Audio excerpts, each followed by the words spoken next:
সীমারে গাড়ের মধ্যে বসিয়া ছুরিটা চালাইতে আছে। হুসাইনে আমার আল্লাহর দরবারে ডাক দিয়া কয়, মাবুদ দুইটা সেজদা দেওয়ার জন্য তোমার কাছে দরখাস্ত করছিলাম, একটা সেজদা মাত্র দিছি, আর একটা সেজদা দিতে পারি নাই, আর একটা সেজদা দেওয়ার জন্য আমার একটু সুযোগ দাও। আমার আল্লাহ গাইবি আওয়াজ দিয়া ডাক দিয়া কয়, হুসাইন ও আমার হুসাইন, আপনার দুইটা সেজদা দেওয়ার জন্য আমার দরবারে দরখাস্ত করছেন, একটা সেজদা দিছেন, আরেকটা সেজদা দিতে পারেন নাই। হুসাইন আপনার একটা সেজদা আমি খোদা কবুল কইরা লইছি।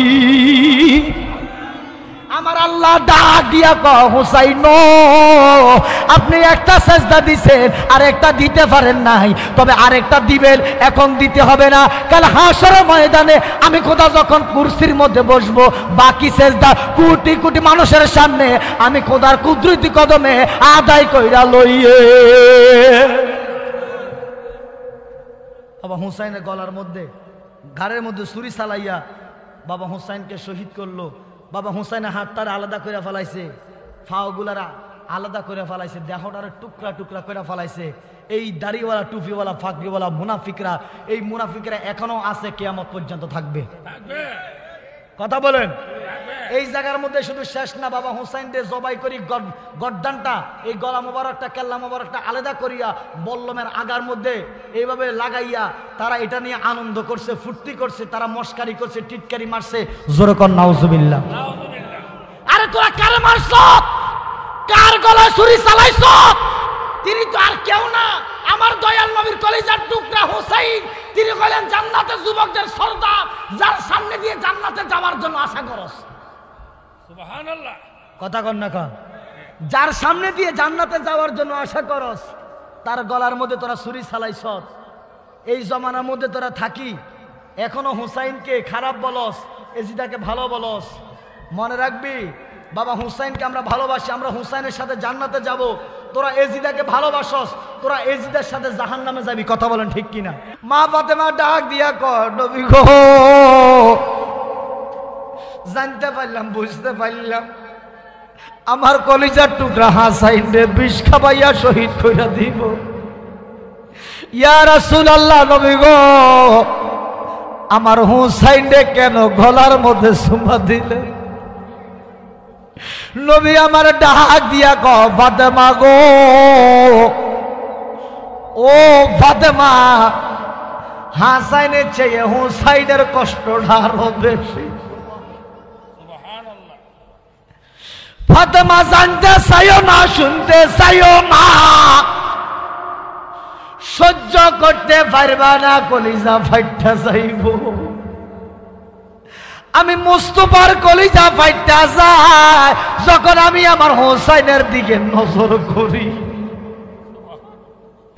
আমি আমার হুসাইনের দিকে নজর করিয়া থাকতে পারি না, আমার কলিজা ফাইটা যায়।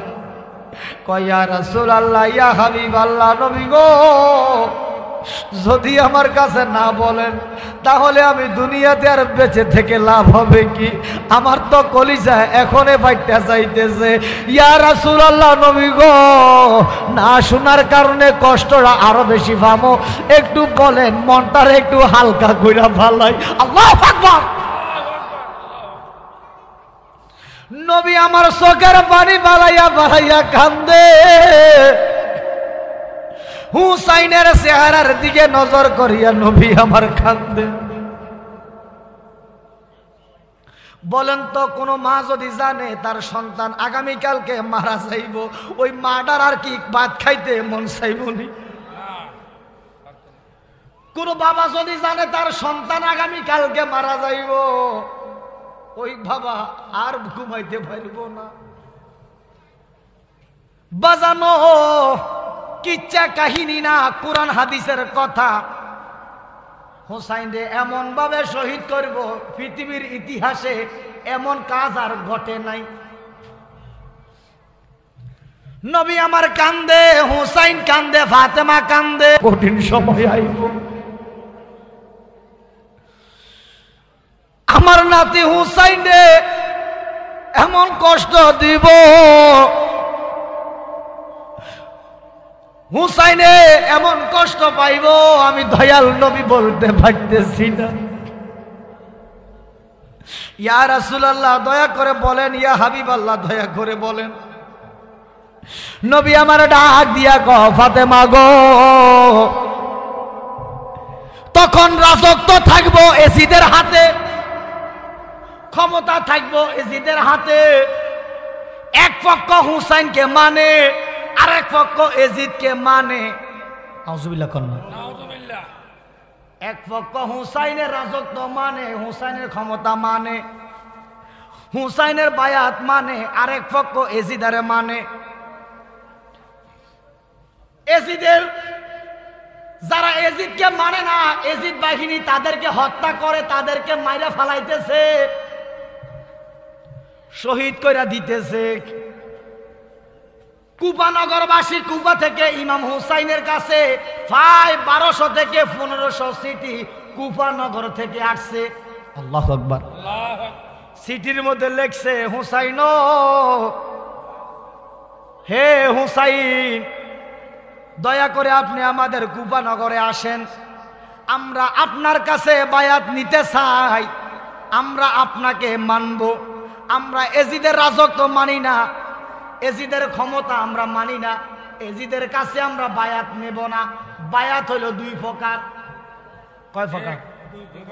বায়াত কয় প্রকার? একটা হলো রাষ্ট্রীয় বায়াত, রাষ্ট্রীয় বায়াত যেমন আপনি যে একজনকে ভোট দিলেন, ভোট দিয়ে যে ক্ষমতার মধ্যে বসাইলেন, এটা হলো এক প্রকার বায়াত। আপনি তাকে মানেন এবং তারে মানতে হবে, মেনে চলতে হবে, কারণ তারে আপনি ক্ষমতায় বসাইছেন। আরেক প্রকার বায়াত হলো আমার নবীর কাছে বায়াত হওয়া, মানে আমার নবীজির মতে পথে চলবেন, নবীজির আদর্শ অনুযায়ী চলবেন। লাকাদ কানা লাকুম ফি রাসূলিল্লাহি উসওয়াতুন হাসানা, নবীর আদর্শ উত্তম আদর্শ, ওই আদর্শ মোতাবেক চলবেন। এটা হলো আরেক প্রকার বায়াত, মানে আল্লাহর কাছে আপনি ওয়াদাবদ্ধ হচ্ছেন, হে আল্লাহ আমি আপনাকে, আপনার হাবিবেরকে আমি মতে পথে চলবো, আপনাকে এবং আপনার হাবিবকে আমি মানব। সুবহানাল্লাহ। আপেলের মধ্যে যে স্বাদটা পাবেন, কমলার মধ্যে সেই স্বাদটা পাবেন না। আপনি আনারের মধ্যে যে স্বাদটা পাবেন, আপনি অন্য ফলের মধ্যে এই স্বাদটা পাবেন না। অতএব সবার আলোচনায় আপনাকে শুনতে হবে। 10টা কথা শুনবেন, 10টা আমল করার প্রয়োজন নাই। বেশি আমল করতে গেলে মাথা আউলাইয়া যাইব, এত আমলের প্রয়োজন নাই। আখলিস দীনাকা ইয়াকফিকাল আমালুল কলিল, অল্প আমলই নাজাতের জন্য যথেষ্ট হবে। 10টা শুনবেন, একটা যদি আপনার মনোভূত হয়, পছন্দ হয়, এই একটাই আমল করেন, অল্প আমলে আপনার বেড়া পার করে দিবে। উচ্চ আওয়াজে বলুন সুবহানাল্লাহ। কথা কি বুঝতে পারতেছেন?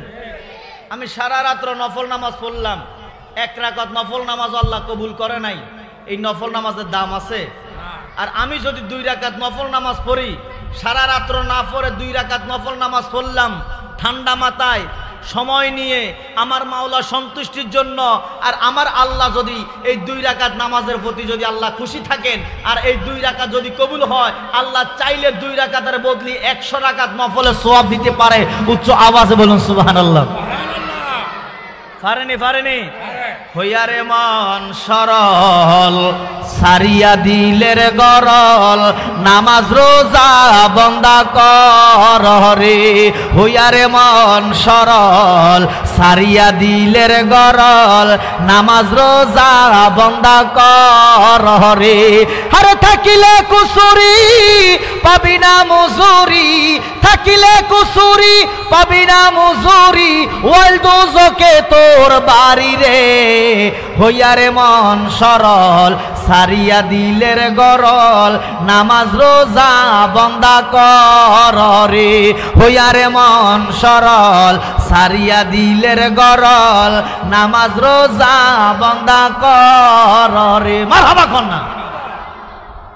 মানে মনের ভিতরে যদি শয়তানি থাকে, মনের ভিতরে যদি হারামি থাকে, নামাজ পড়বে, নামাজের বিনিময়ে আল্লাহ কিছু দিবে না।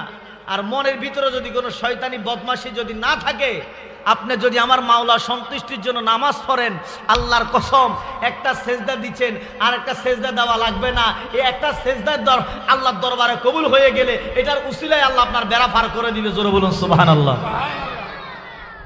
এই মাসটা কি মাস? জোরে বলেন না বাজান। অনেকে তো জানেও না মাসটা হলো মুহররম মাস।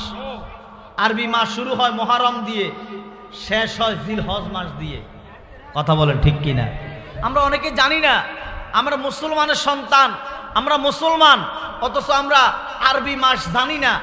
কোন মাসের পর কোন মাস, কোন মাসে কোন ইবাদত বন্দেগী, কোন মাসে কোন আমল, আমরা কেউ কিছু জানি না।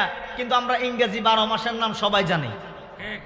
কথা কন, যেটা বললে সওয়াব আমরা সেটা ধারে কাছে নাই, আর যেটা বললে সওয়াব নাই আমরা এটা বেশি বেশি করি।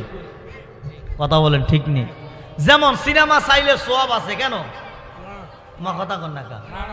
সিনেমা চাইলে সওয়াব আছে, গুনাহ। নামাজ পড়লে সওয়াব আছে না গুনাহ? অথচ আমরা নামাজের ধারে কাছে নাই।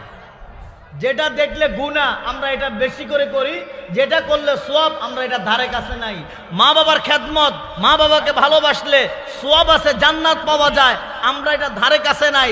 আমরা পারি মা বাবাকে কষ্ট দিতে। কথা বলেন না? এই যে আজকে মুহররম মাস, এই মহল্লার মধ্যে কি মানুষ নাই? কথা বলে না নাই? যেইভাবে ঘন বসতি দেখলাম, ওই হিসাবে এখানে এই এলাকা অনেক মানুষ আছে, কিন্তু সবাই তাকদিরে আজকের এই মজলিসে আসা আল্লাহ লেখে নাই। কথা কন, যাকে যাকে আল্লাহ লেখছেন, আপনি আমি দুনিয়াতে আসার আগে দিয়ে আল্লাহ আপনার আমার ভাগ্য নির্ধারণ করে দিয়েছে। আজকে কারা আসবে, কারা আসতে পারবে না, আমার আল্লাহ আমাদেরকে দুনিয়াতে পাঠার আগে আমাদেরকে লিখে দিয়েছে। আল্লাহ যাদেরকে কবুল করেছে তারা অটোমেটিক আসবে, বান্দা রাখতে পারবেন না। আর যার কপালে নাই, তকদিরে নাই, সে হাজার চেষ্টা করলো এটার আশেপাশে এসে ঘুরে বাড়ি চলে যাবে। কথা বলেন। আল্লাহ যেন আজকের এই মাহফিলটা কবুল করেন। আপনাদের এলাকার আযাব গজব আল্লাহ যেন মাফ করে দেন। উচ্চ আওয়াজে বলেন না আমিন। বলে যাচ্ছি, যারা এখানে উপস্থিত আছেন, আগামী বছর এখানে অনেক মানুষ থাকবে না। কথা বলেন, অনেক মানুষ থাকবে না, অনেক মানুষ কবরে থাকবে। বিশ্বাস হয় আপনাদের? কবরে যাবেন তো কবরে যাবেন তো যাবেন, কি নিয়ে যাবেন? এমন কিছু করে যান, এমন কিছু নেক আমল নিয়ে যান, এমন কিছু করে যাওয়ার পরে দিয়ে আমার দয়াল নবীজি যেন আপনার প্রতি একটু নজর দেয়। সুবহানাল্লাহ। আর যদি কিছুই নাই থাকে, নবী নজরটা দিবে কিভাবে? একটু যদি থাকে আরো একটু সহযোগিতা নেওয়া যায়। 10 টাকা যদি পুঁজি থাকে আরো 10 টাকা হাওলাত করা যায়। 1 টাকাও যদি আপনার পুঁজি না থাকে, বিনা পুঁজিতে যদি ব্যবসা করতে চান, হাওলাত করে, ঋণ নিয়ে, সুদ নিয়ে, তাহলে আপনি কখনো সফলতা অর্জন করতে পারবেন? অন্তত আপনাকে 2 টাকা ক্যাশ নিয়ে হলো নামতে হবে। কথা বলেন ঠিক কিনা? আল্লাহ আজকের এই মাহফিলের উসিলা যেন আমাদের জীবনের গুনাহটি মাফ করে দেয়। আল্লাহুম্মা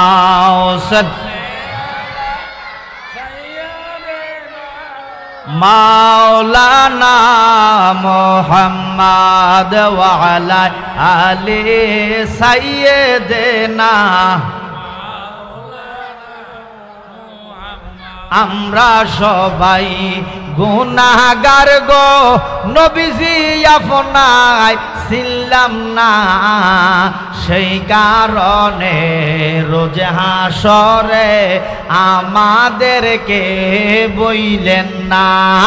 আল্লাহুম্মা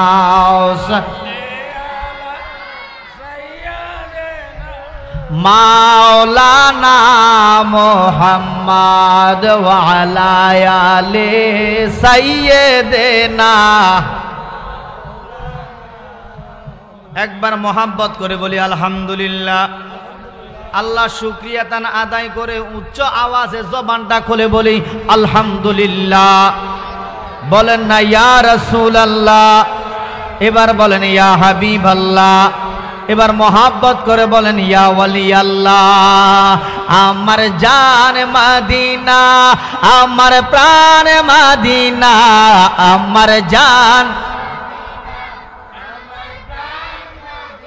ভুলে যেতে চাইলে ভোলা যায় না। বলো না ভুলে যেতে।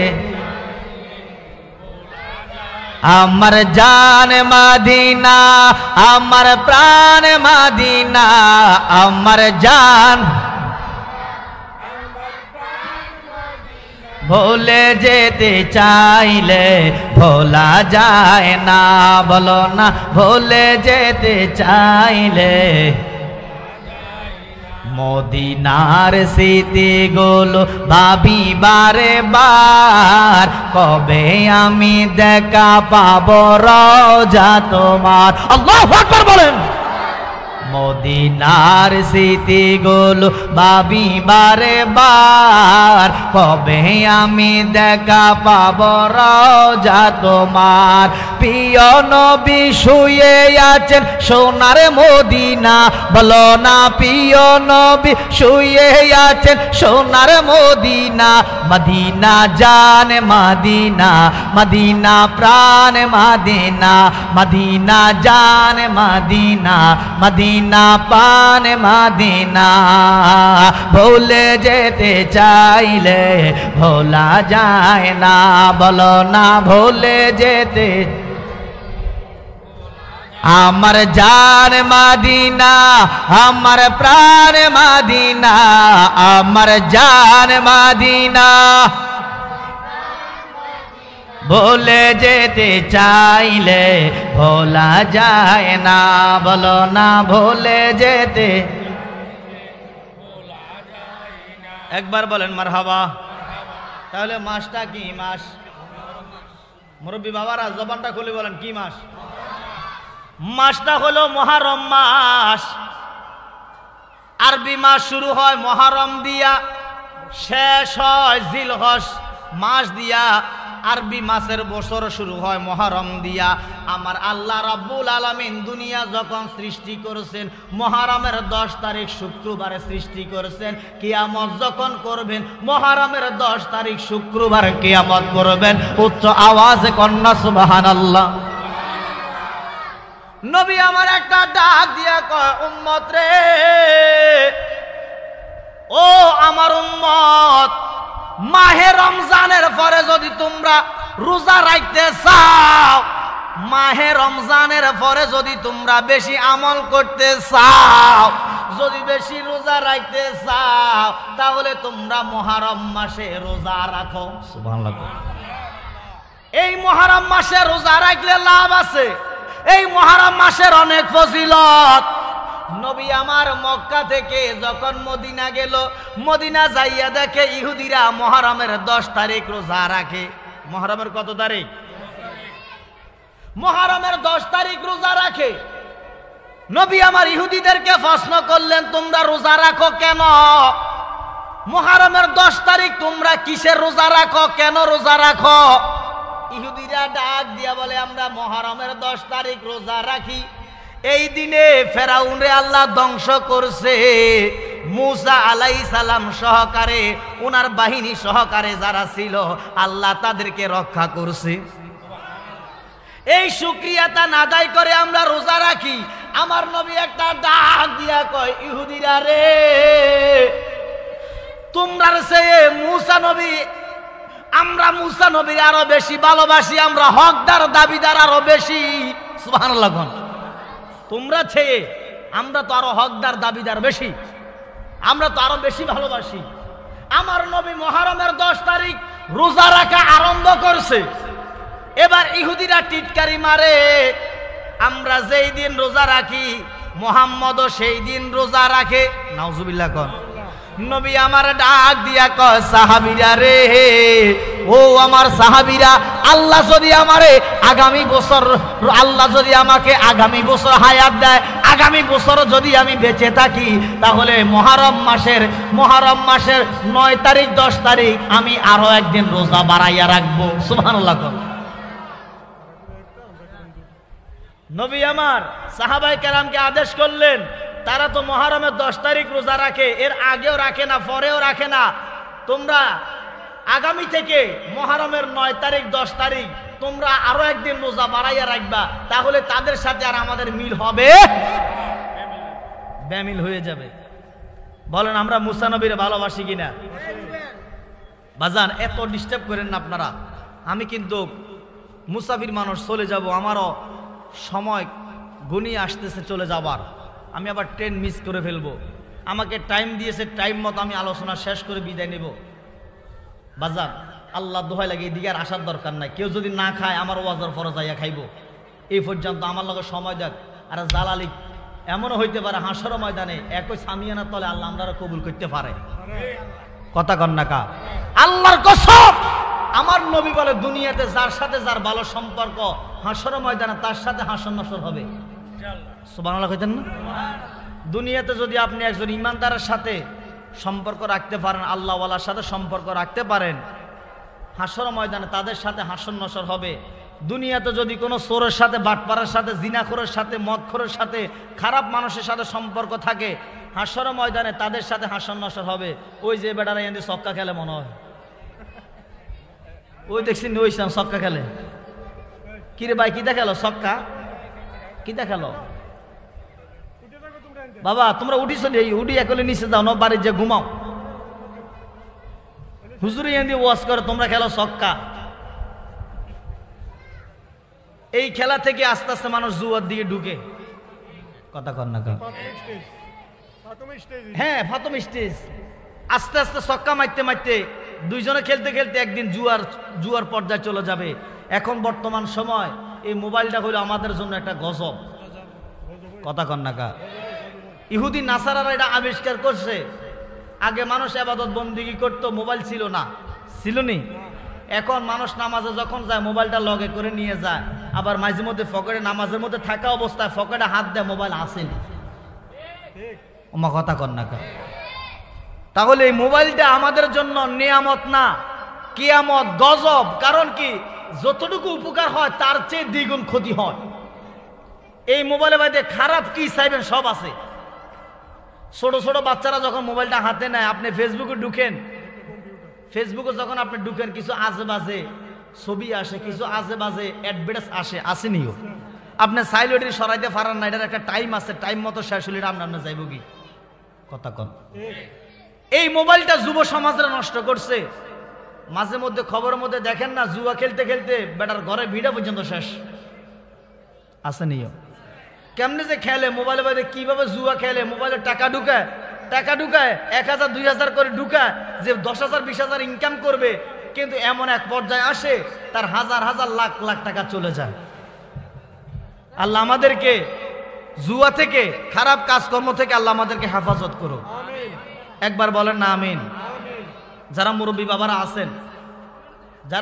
বাবারা আছেন, কই বাবা তোমার ফ্যান বন্ধ করো, তোমার আল্লাহ দোয়া লাগে, যেমন সেমন ভরি থাক, আমার ঘামাক, অসুবিধা নাই, কারণ আমার তো ওয়াজের টাইম চলে যেতে আছে, তোমরা আমার ডিস্টার্ব করিও না। আমার কথা কি বুঝছেন আপনারা? বাবা আমার কথা কি বুঝেন? আমার কুমিল্লা ভাষা বুঝেন নিও? না বুঝলে বলিয়েন, কারণ এক দেশের গালি আর এক দেশের বলি। আমি কিন্তু আপনাকে অনেক কথা বুঝি না। আমার ভাই সোহেল ভাই মনে হয় না জানি আইবার সময় আমার লোক কথা, অনেকগুলো কথা বলছে, আমি কাল হুম হুম হুম কিছু বুঝি না, কাল মাথা লাগছি, কিতা কইছি কিছু বুঝি নাই। এই কারণে বলতেছি, আমার ভাষা আপনারা না বুঝলে বলিয়েন, আমি বুঝাই দেওয়ার চেষ্টা করব। আপনাকে অনেক কথা আমি এবার বুঝি না। বিরক্ত হইতেছে নি বাবা? খারাপ লাগতে আছে? আমরা তো মসজিদে যাই নামাজ আদায় করতে, আপনাকে এলাকার মসজিদ আসেনি বাবা? মসজিদ আসেনিও? যাদের জবান আছে তাদের কাছে দাবি আছে, যাদের জবান নাই বোবা, এদের কাছে কোনো দাবি নাই। জবান থাকা সত্ত্বে যদি কথা না বলেন, আপনার বিচার আল্লাহ করব। কথা কন না? জবান দিছে আল্লাহ আপনারে, আপনি কথা বলেন না কেন? মসজিদ আসেনি? মসজিদে নামাজ পড়তে যাননি? সপ্তাহে একদিন না বছরে একদিন? কি সাপ্তাহিক মুসল্লি নাই? সাপ্তাহিক মুসল্লি আসেনি? আবার বছরে একবার যা, এরকম মুসল্লি আসেনি? আবার কিছু মানুষ জীবনে একবার জানাজা গেছে, এখন জানাজা যাইয়া ডাইনে বামে সামনে পিছনে তাকা, কি আত উড়াইব নাকি থাকবো? আবার যারা ঈদের নামাজে যা, এরা কেল ডাইনে বামে চক্কর মক্কর তাকা, আত উড়াইছে না নামাইছে, না রুকুত গেছে না সোজই রইছে, আছে দিও। তার মানে বেড়া নামাজ জীবনে পড়া নাই বিদায়, এই কারণে ডাইনে বামে চক্কর মক্কর কাল তাকা। কথা কন। কি জবাব দিবেন আল্লাহর দরবারে? কেন এই সময়গুলো নষ্ট করতেছেন? আল্লাহ আপনাকে আমাকে সৃষ্টি করছে। বিসমিল্লাহির রাহমানির রাহিম।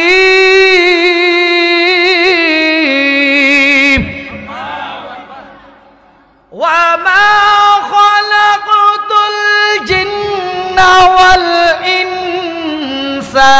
ইল্লা লিয়াবুদুন।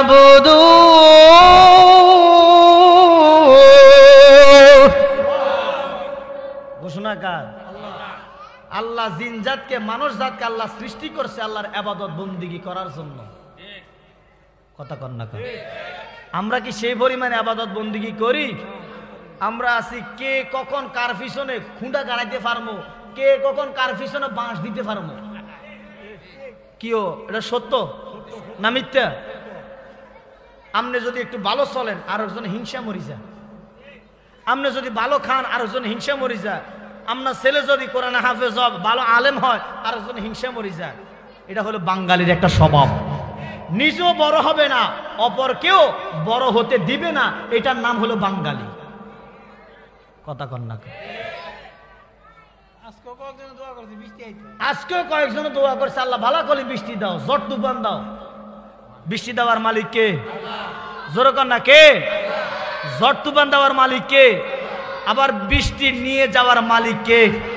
ওই তুমি কাউরে দিলা 10টা সন্তান, জায়গা সম্পদ নাই, কাউরে দিলা কোটি টাকা, একটা সন্তানও নাই। আল্লাহু আকবার কোন?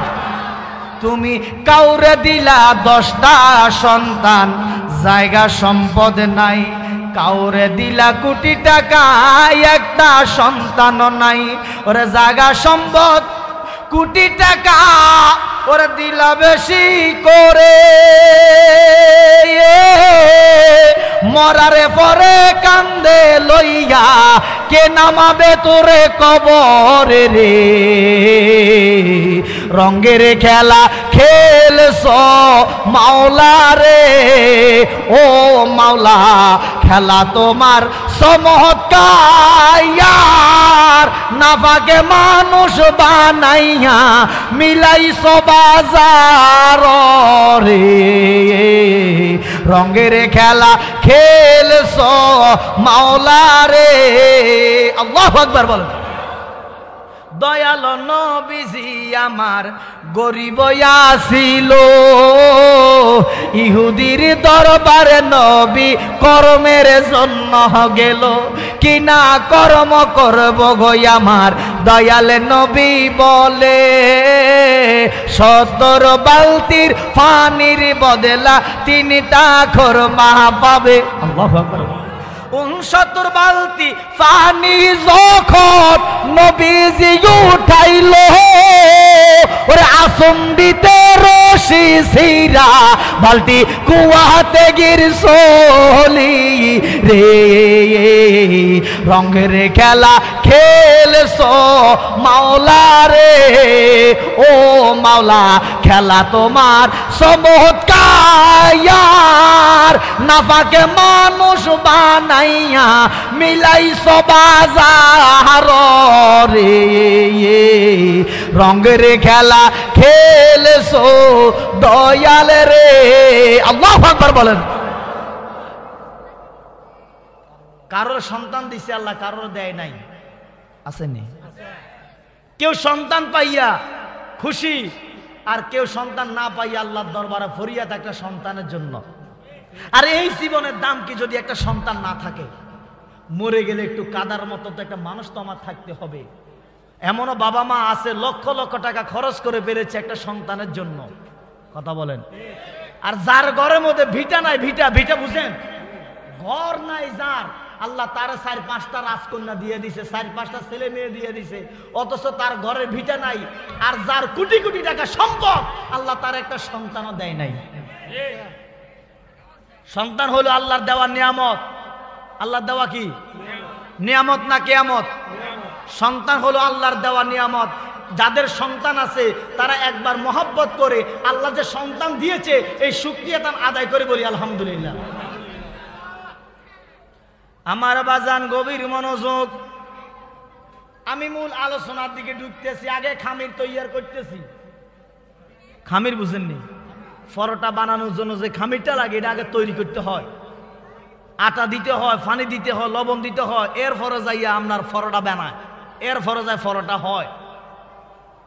আমার বাজান গভীর মনোযোগ, আমার আল্লাহ রাব্বুল আলামিন কোরআন শরীফের মধ্যে বলছেন আমি মানুষ যা জিনজাত এই দুই জাতরে বানাইছি আমি খোদার ইবাদত বন্দেগী করার জন্য। সুবহানাল্লাহ।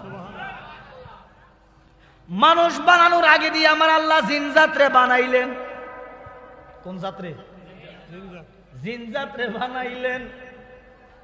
কিন্তু মানুষ যেইভাবে আল্লাহরে ডাকে রে, জিনজাত এইভাবে আল্লাহরে ডাকতে পারে না। আল্লাহু আকবার। মানুষ যেইভাবে আমার আল্লাহর ইবাদত বন্দেগী করে রে, জিনজাত এইভাবে আল্লাহর ইবাদত বন্দেগী করতে পারে না। আমার আল্লাহ মানুষ বানাইলেন প্রেমের কারণে, মহাব্বতের কারণে, ভালোবাসার কারণে। সুবহানাল্লাহ। আমার দয়াল কামলিওয়ালা নবীজি কেমন নবী, কেমন নবীর উম্মত আমরা। আদম আলাইহিস সালাম থেকে ঈসা আলাইহিস সালাম পর্যন্ত যত নবী রাসূল আমার আল্লাহ দুনিয়ার মধ্যে পাঠাইছে রে, সকল নবীর সেরা নবী আমার দয়াল নবীজি। আমার নবীর আল্লাহ অনেক পরীক্ষা করছে, আমার নবী অনেক কষ্ট পাইছে, ইসলাম প্রচার করার জন্য অনেক আঘাত পাইছে। নবী আমার অনেক কষ্ট পাইছে, অনেক আঘাত পাইছে। আমার নবীজিরে আল্লাহ 4টা সন্তান দিছে, নাবালক অবস্থায় আল্লাহ লইয়া গেছে। আল্লাহু আকবার কোন। অথচ আপনার আমার একটা সন্তান যদি আল্লাহ নাবালক অবস্থায় লইয়া যায়, শোক আমরা ভুলতাম পারি না, কলিজা ফাইটটা যায়। আল্লাহ একটা না, দুইটা না, 4টা সন্তান আমার দয়াল নবীরে দিছে। ওই 4টা সন্তান আবার নাবালক অবস্থায় লইয়া গেছে।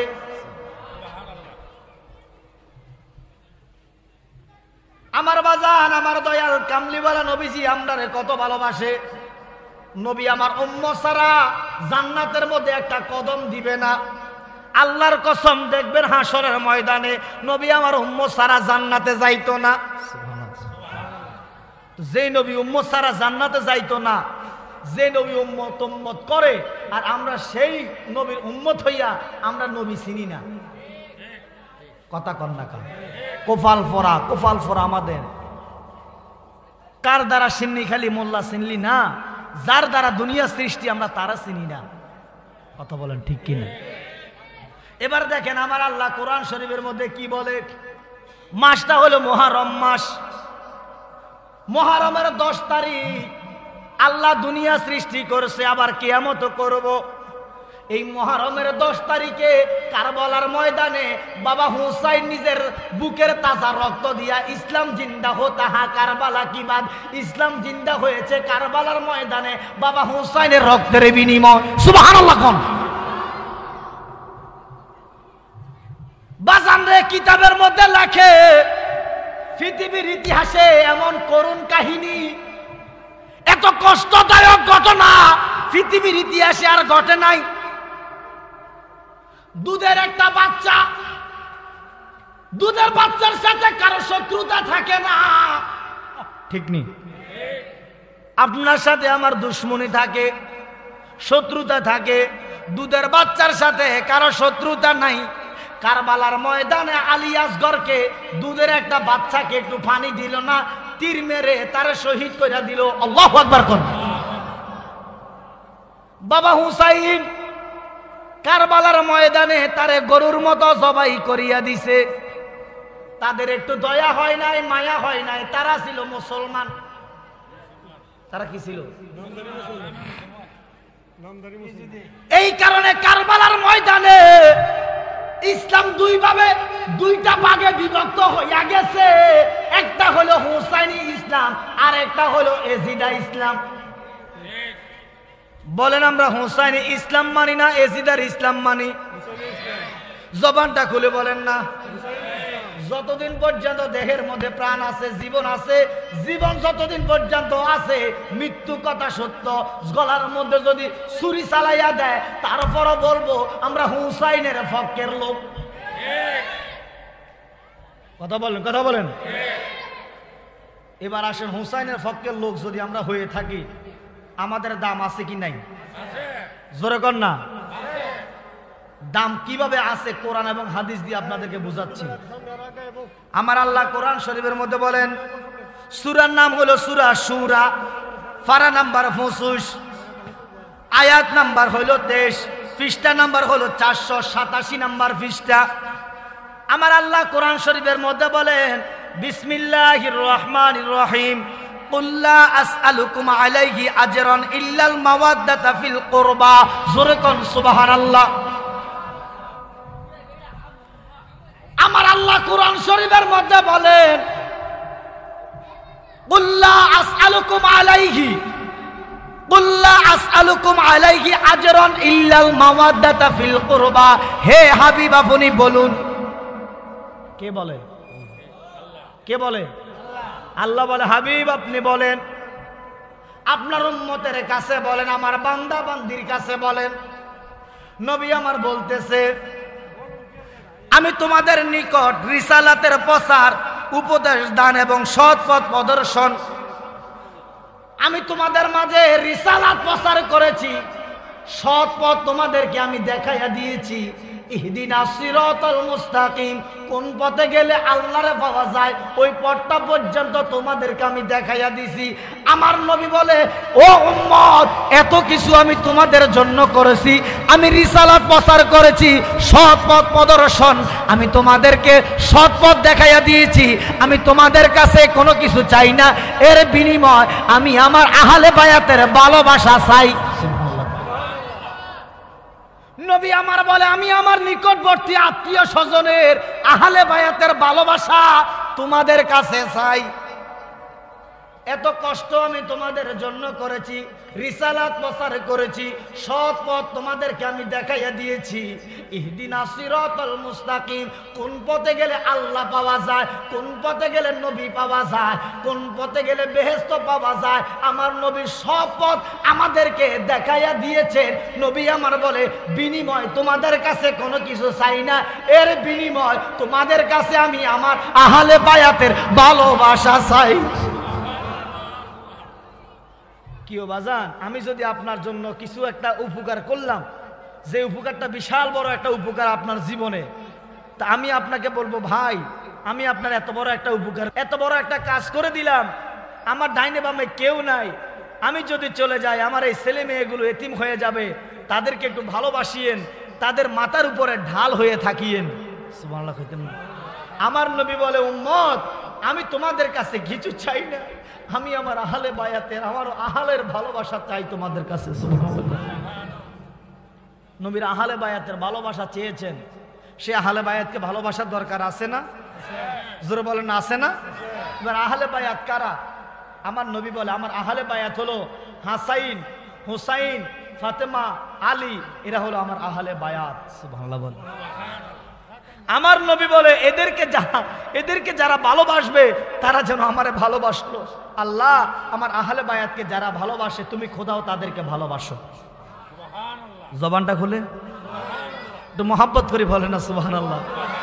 এবার আসেন দেখেন, তিরমিজি শরীফ 2য় খণ্ড, পৃষ্ঠা নাম্বার 218, হাদিস নাম্বার 3775 নাম্বার হাদিস।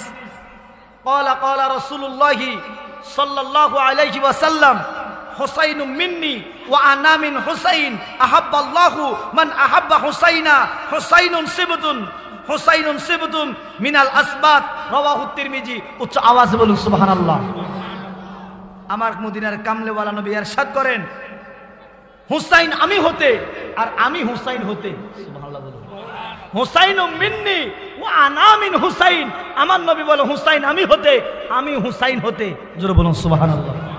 হুসাইনের বংশ থেকে একটি বংশ বের হবে, যে বংশ থাকবে কিয়ামত পর্যন্ত। সুবহানাল্লাহ বলুন। যাদেরকে বলা হয় আওলাদে রাসূল। কি বলা হয়? কারবালার ময়দানে সবাই শহীদ হয়ে যায় নাই, নবীর বংশ সবাই শহীদ হয়ে যায় নাই। বাবা জয়নাল আবেদিন বেঁচে ছিল, ইমাম হুসাইনের সন্তান জয়নাল আবেদিন বেঁচে ছিল। উচ্চ আওয়াজে বলুন সুবহানাল্লাহ। আরো বহু আওলাদে রাসূলগণ বেঁচে ছিলেন। জোরে বলুন সুবহানাল্লাহ। বিরক্ত হচ্ছেন আপনারা? এবার আসেন, নবীর আওলাদ কাদেরকে বলা হয়? হুজুর আমরা তো জানি ছেলের দিক থেকে আওলাদ বের হয়, ছেলের দিক থেকে কি বের হয়? আওলাদ বের হয়। যেমন বাবা, আমরা ছেলে আসেনি, ছেলের নাম কি? বড় ছেলের নাম শামীম, ওনার ছেলে থেকে ওনার আওলাদ বের হবে, উনি বলতে পারবে এরা আমার আওলাদ, এরা আমার বংশধর। ওনার ছেলে থেকে ওনার আওলাদ বের হবে, উনি বলতে পারবে ওরা আমার আওলাদ, ওরা আমার বংশধর। মেয়ের থেকে আওলাদ হয় না, আওলাদ বংশধর হয় ছেলে থেকে। আর আমার নবীর বেলা হলো উল্টা, আমার নবীর বেলা হলো মেয়ের থেকে হয় আওলাদ। জোরে বলুন সুবহানাল্লাহ। এতে আমার নবী বুঝাইয়া দিয়েছে আমার সাথে কারো তুলনা হতে পারে। পুরুষের ছেলের থেকে, আমাদের ছেলেদের থেকে আওলাদ বের হয়, আর আমার নবীজির বেলায় মা ফাতেমা থেকে, মেয়ের থেকে আওলাদ বের হয়েছে, যে আওলাদ থাকবে কিয়ামত পর্যন্ত। আমার নবী বলে হুসাইন শুধু আমার নাতি না, হুসাইন আমার সন্তান। জোরে কোন সুবহানাল্লাহ।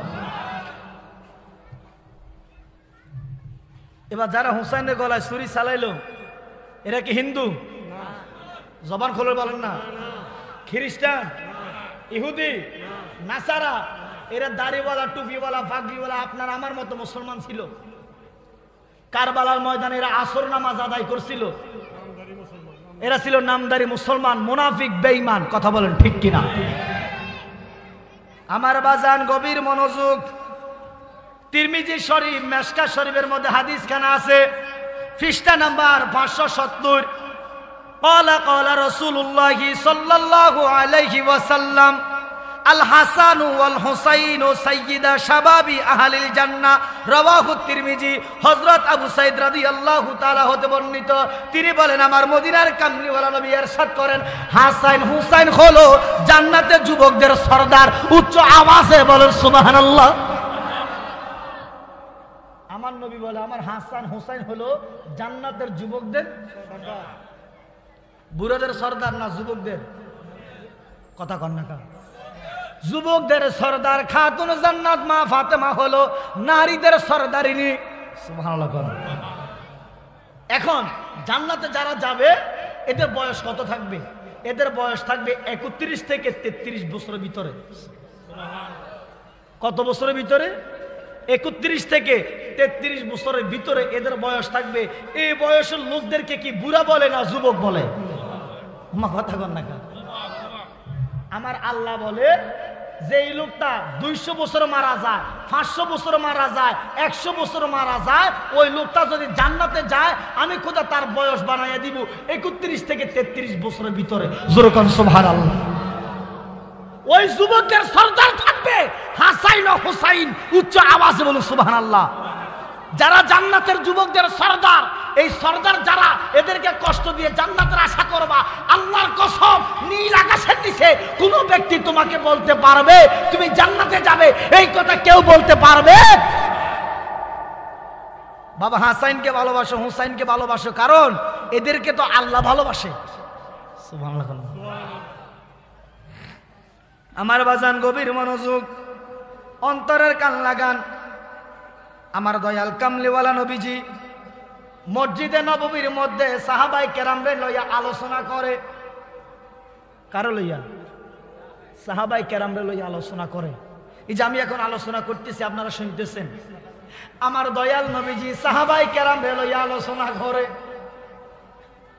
ইন দি মিন টাইমে বাবা হাসাইন ও হুসাইন আমার দয়াল নবীজির কাছে আসলেন।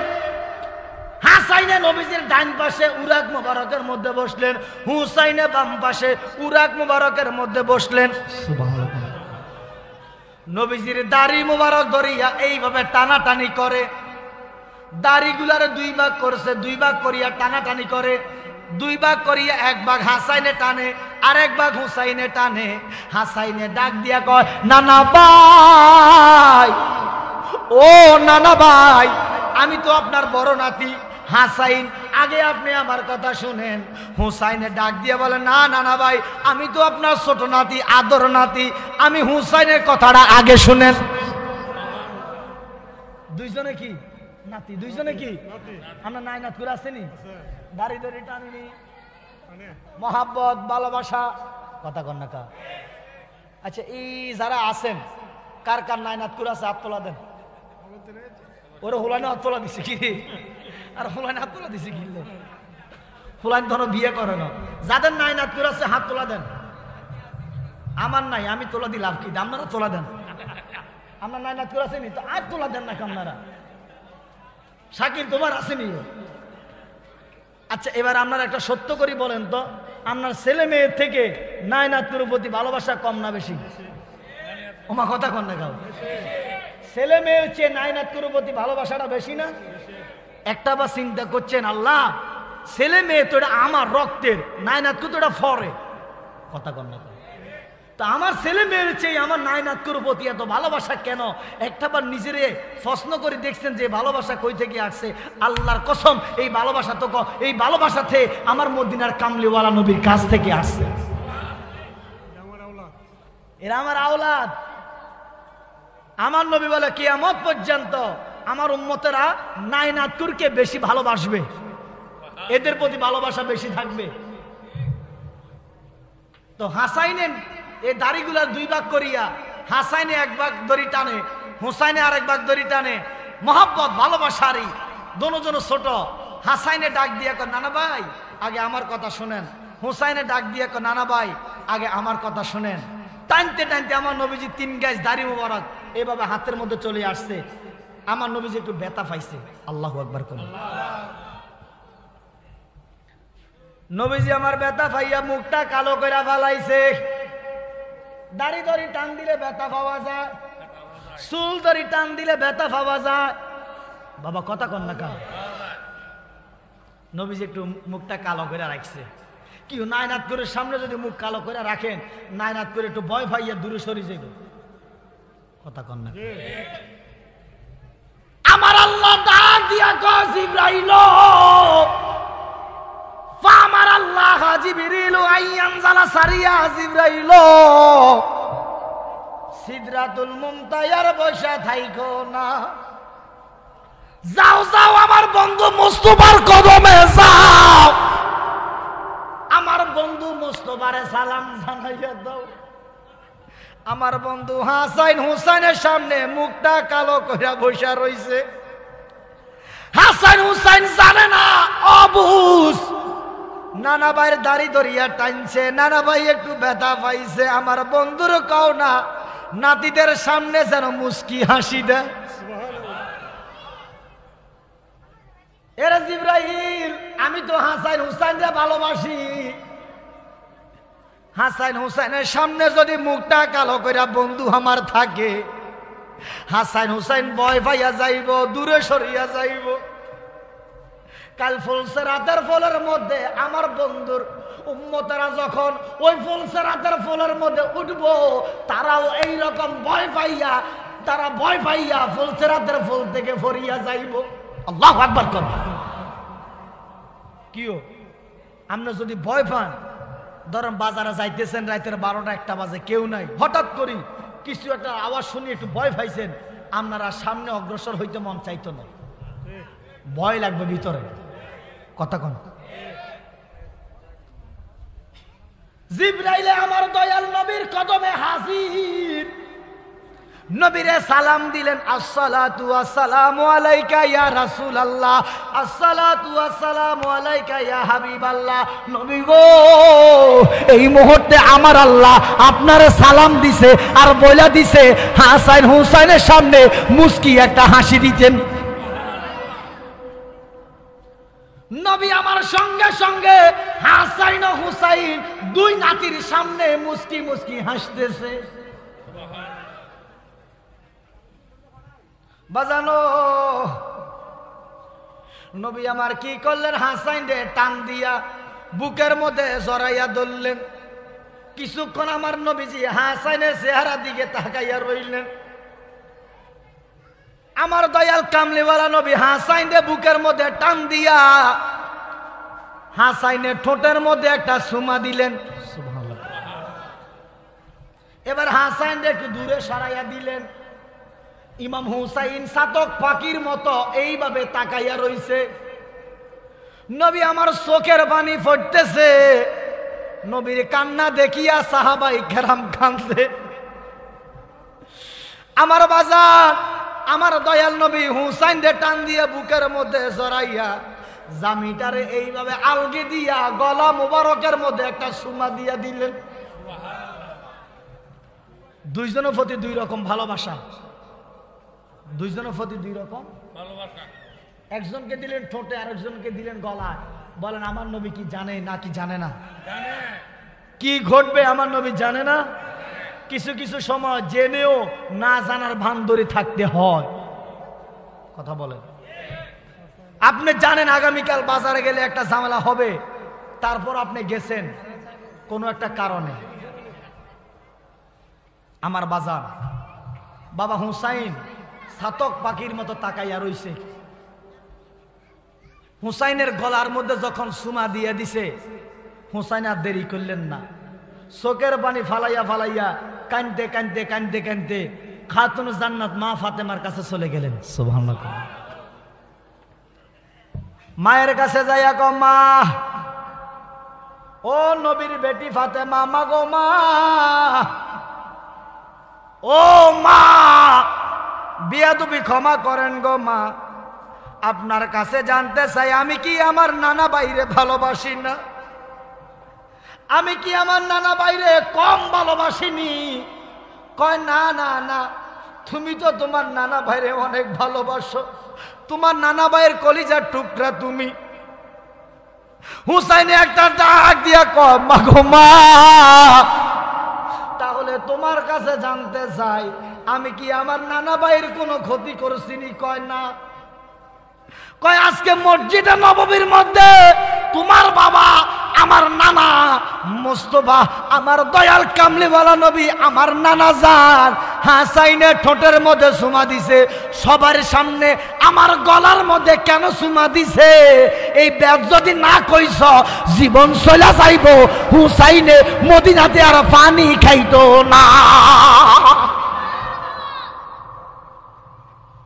আমি হাকিকতটা জানতে চাই, কেন আমার গলার মধ্যে চুমা দিছে? কেন হাসাইন বড় ভাইয়ার ঠোঁটের মধ্যে কেন চুমা দিছে? আল্লাহু আকবার কর, বলো না ইয়া রাসূলুল্লাহ। কারণ আসেনি? একটু মোহাব্বত করে বলেন, কারণ আসেনি? তিরমিজি শরীফ 2য় খণ্ড পৃষ্ঠা নাম্বার 217, হাদিস নাম্বার 3769 নাম্বার হাদিস। হযরত উসামা ইবনে যায়েদ রাদিয়াল্লাহু তাআলা হতে বর্ণিত, তিনি বলেন, এক রাতে আমি কোনো একটা প্রয়োজনে, নবীর সাহাবী তিনি বলতেছেন, কোনো এক রাত্রে কোনো একটা প্রয়োজনে আমি আমার নবীজির দরবারে গেলাম। কোনো একটা প্রয়োজনে আমি আমার নবীজির কদমে গেলাম, নবীজির দরবারে গেলাম। গিয়ে দেখি আমার নবীজি সাদুর মুবারক আবৃত করে আছে। সাদুর নবীজি আমার সাদুর এইভাবে গায়ে দিয়ে আছে। তিনি বলতেছেন, আমি কোনো একটা বস্তু রেখে, মানে নবীজির কম্বল ভিতরে, নবীজির চাদর ভিতরে কিছু একটা আছে, এমন ভাবে নবীজির চাদরটা ধরে রাখছে। তা আমি যেই প্রয়োজনে নবীজির দরবারে গেছি, যেই কাজে গেছি, আমার কাজটা শেষ হওয়ার পরে দিয়া আমার নবীরে প্রশ্ন করলাম, ইয়া রাসূলুল্লাহ, নবী গো, আপনার চাদরের ভিতরে কিছু একটা আছে। আমার নবীজি চাদরটা মেলিয়া এইভাবে যখন চাদরটা মেললেন, তিনি লক্ষ্য করিয়া দেখে আমার দয়াল নবীজির 2 উরাক মুবারকের মধ্যে 2 জন নাতি বসে আছে। আমার দয়াল নবীজি হাসাইন ও হুসাইনে এইভাবে চাদর দিয়া জড়াইয়া ধইরা রাখছে। তারপর আমার নবীজি বলে, এরা হলো আমার 2টা পুত্র, নাতি না শুধু, আমার নবী বলে এরা আমার পুত্র, এরা আমার কলিজার টুকরা। আমার নবী বলে, আল্লাহ, যারা এদেরকে ভালোবাসবে তুমি খোদা তাদেরকে ভালোবাসিও, যারা এদেরকে ভালোবাসবে তারা যেন আমাকে ভালোবাসলো। হাসান হুসাইনকে যারা ভালোবাসলো তারা আমি নবীকে ভালোবাসলো, আমি নবীকে যারা ভালোবাসলো তারা আমার মাওলাকে ভালোবাসলো। মাবুদ, আমার হাসান হুসাইনকে যারা ভালোবাসে তুমি খোদাও তাদেরকে ভালোবাসো। তাহলে এই মজলিসের মধ্যে আমরা যদি হাসান হুসাইনকে ভালোবাসি, আমার আল্লাহ কি আপনারা ভালোবাসবে না? জোর বলেন, বাসবে না? দুরূদ শরীফ পড়ি, আল্লাহুম্মা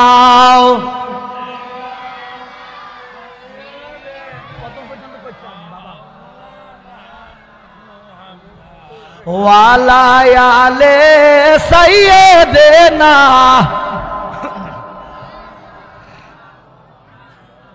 বাবা, আমার টাইমটা কখন? আমার যদি একটু টাইমটা কইয়ে দিতেন তাহলে আমি ওয়াজটা ওইভাবে গুছাই আনতাম। কারণ আটকা যদি কম 11 টাকা আল্লাহুম্মা সাল্লি মাওলানা মুহাম্মদ ওয়া আলা আলে সাইয়্যিদিনা। বাজান গভীর মনোযোগ। হাসাইন ও হুসাইন, হুসাইন মার ফাতেমার কাছে যাইয়া কান্দে, মনে আসেনি? খাতুন জান্নাত মা ফাতেমা আশ্চর্য হইয়া গেল, কি আমার বাবা তো দুই নাতিরে সমানভাবে ভালোবাসে, 19-20 ন 20-20। আমার বাবা হাসাইন ও হুসাইনকে অত্যন্ত ভালোবাসে, কলিজার টুকরা নাতি। তাহলে আমার বাবা কেন হাসাইনের ঠোঁটের মধ্যে সুমা দিল, হুসাইনের গলার মধ্যে সুমা দিয়া দুইজনকে দুই রকম ভালোবাসা সবার সামনে দেখাইয়া দিল? এটা তো মানতে পারি না। তো হুসাইন যে নানাবার কাছ থেকে রাগ করে গুসা করে চলে আসছে, নবীজি কি দেখে নাই? নবী কি কিছু জানে না? নবী আমার হুসাইনের পিছনে পিছনে রওনা হলো। হুসাইনের পিছনে পিছনে রওনা হইয়া বাড়ির মধ্যে গেল। যাইয়া খাতুন জান্নাত মা ফাতেমা ডাক দিয়া কয়, ইয়া রাসূলুল্লাহ, নবী গো, বেয়াদবি ক্ষমা করেন গো নবী, আপনার কাছে জানতে চাই। হুসাইনে কান্না করতে করতে চোখের পানি ফালাইতে ফালাইতে অস্থির হইয়া গেছে, আপনি কেন হাসাইনের ঠোঁটের মধ্যে সুমা দিলেন, হুসাইনের গলার মধ্যে সুমা দিলেন? এই ব্যাটটা যদি না কন, আপনার নাতি হুসাইন মদিনাতে পানি খাইতো না। জোরে কন সুবহানাল্লাহ। বাজান গভীর মনোযোগ, অন্তরের কান লাগান। আমার অশ্বাস করে আমার নানা ভাই যাইব, আমার অশ্বাস করে যাইব, আজ জানার কোনো সুযোগ নাই। বইয়েন, কারণ সারা বিশ্বের মানুষ অলরেডি মিডিয়ার মাধ্যমে দেখতেছে। আমরা মানুষ এখানে যা আছি, শত শত মানুষ, আরো শত শত হাজার হাজার মানুষ মিডিয়ার মাধ্যমে দেখতেছে। কথা কন ঠিক কিনা? সুহাদায়ে কারবালার মাহফিল। এখন বাবা হুসাইন কান্দে, আমার নবীজি ডাক দিয়া কয়, ফাতেমা, আমার বাধ্য করিও না, আমার কাছ থেকে তুমি কিছু জানতে চাইও না।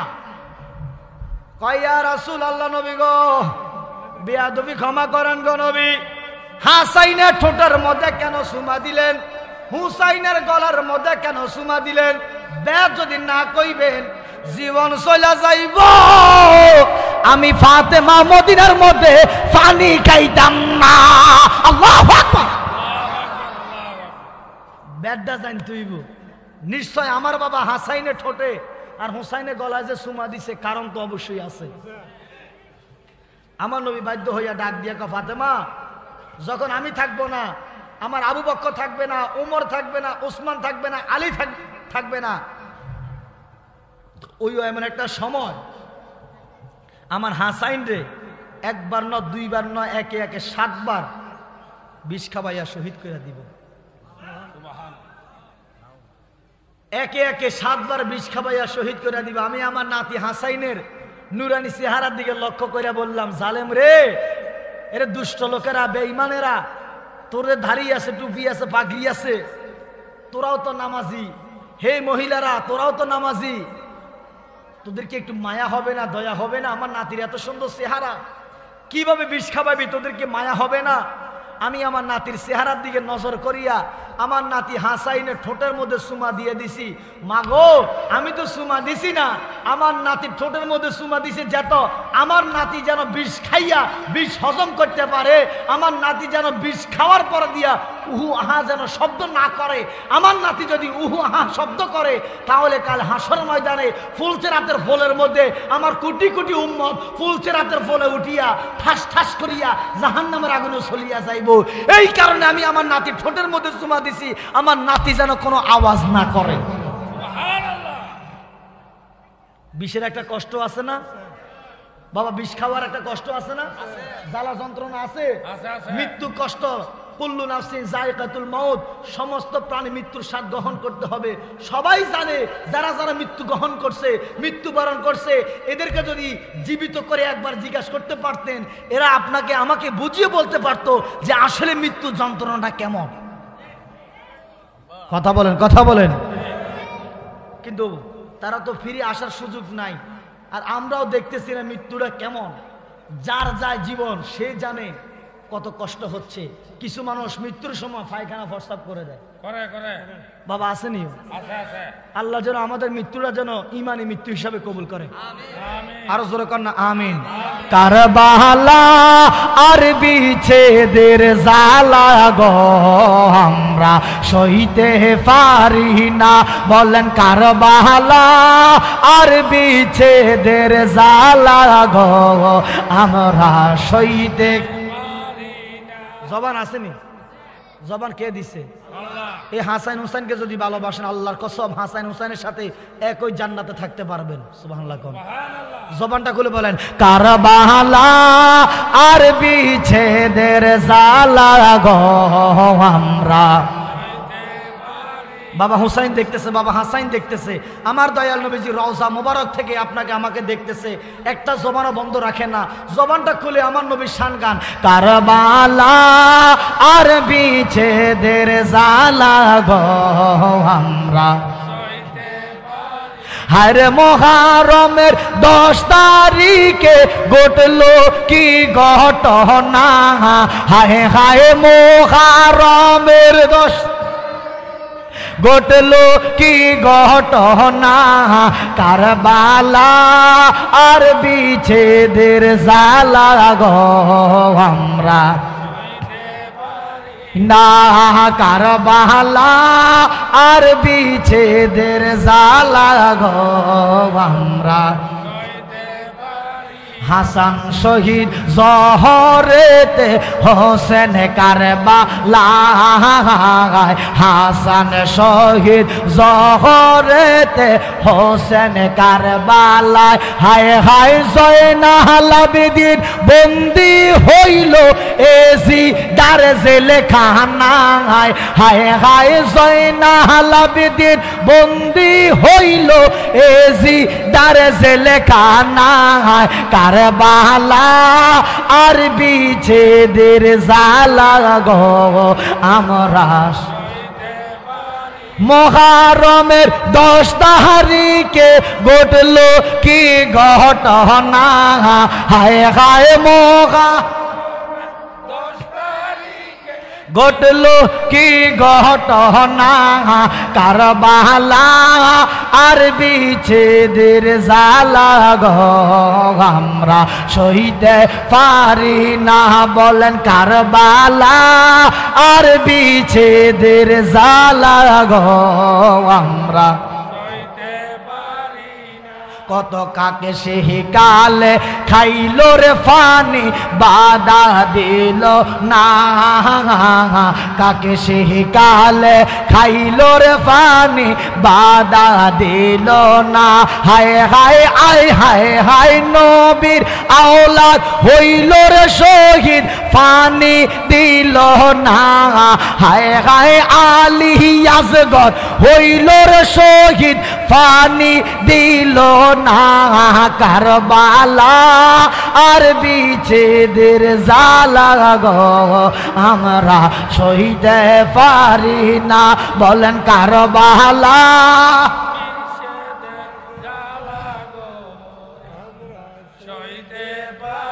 দুষ্ট সীমার সালাই সুরি হোসেনের গলে, দুষ্ট সীমার সালাই সুরি হোসেনের গলে।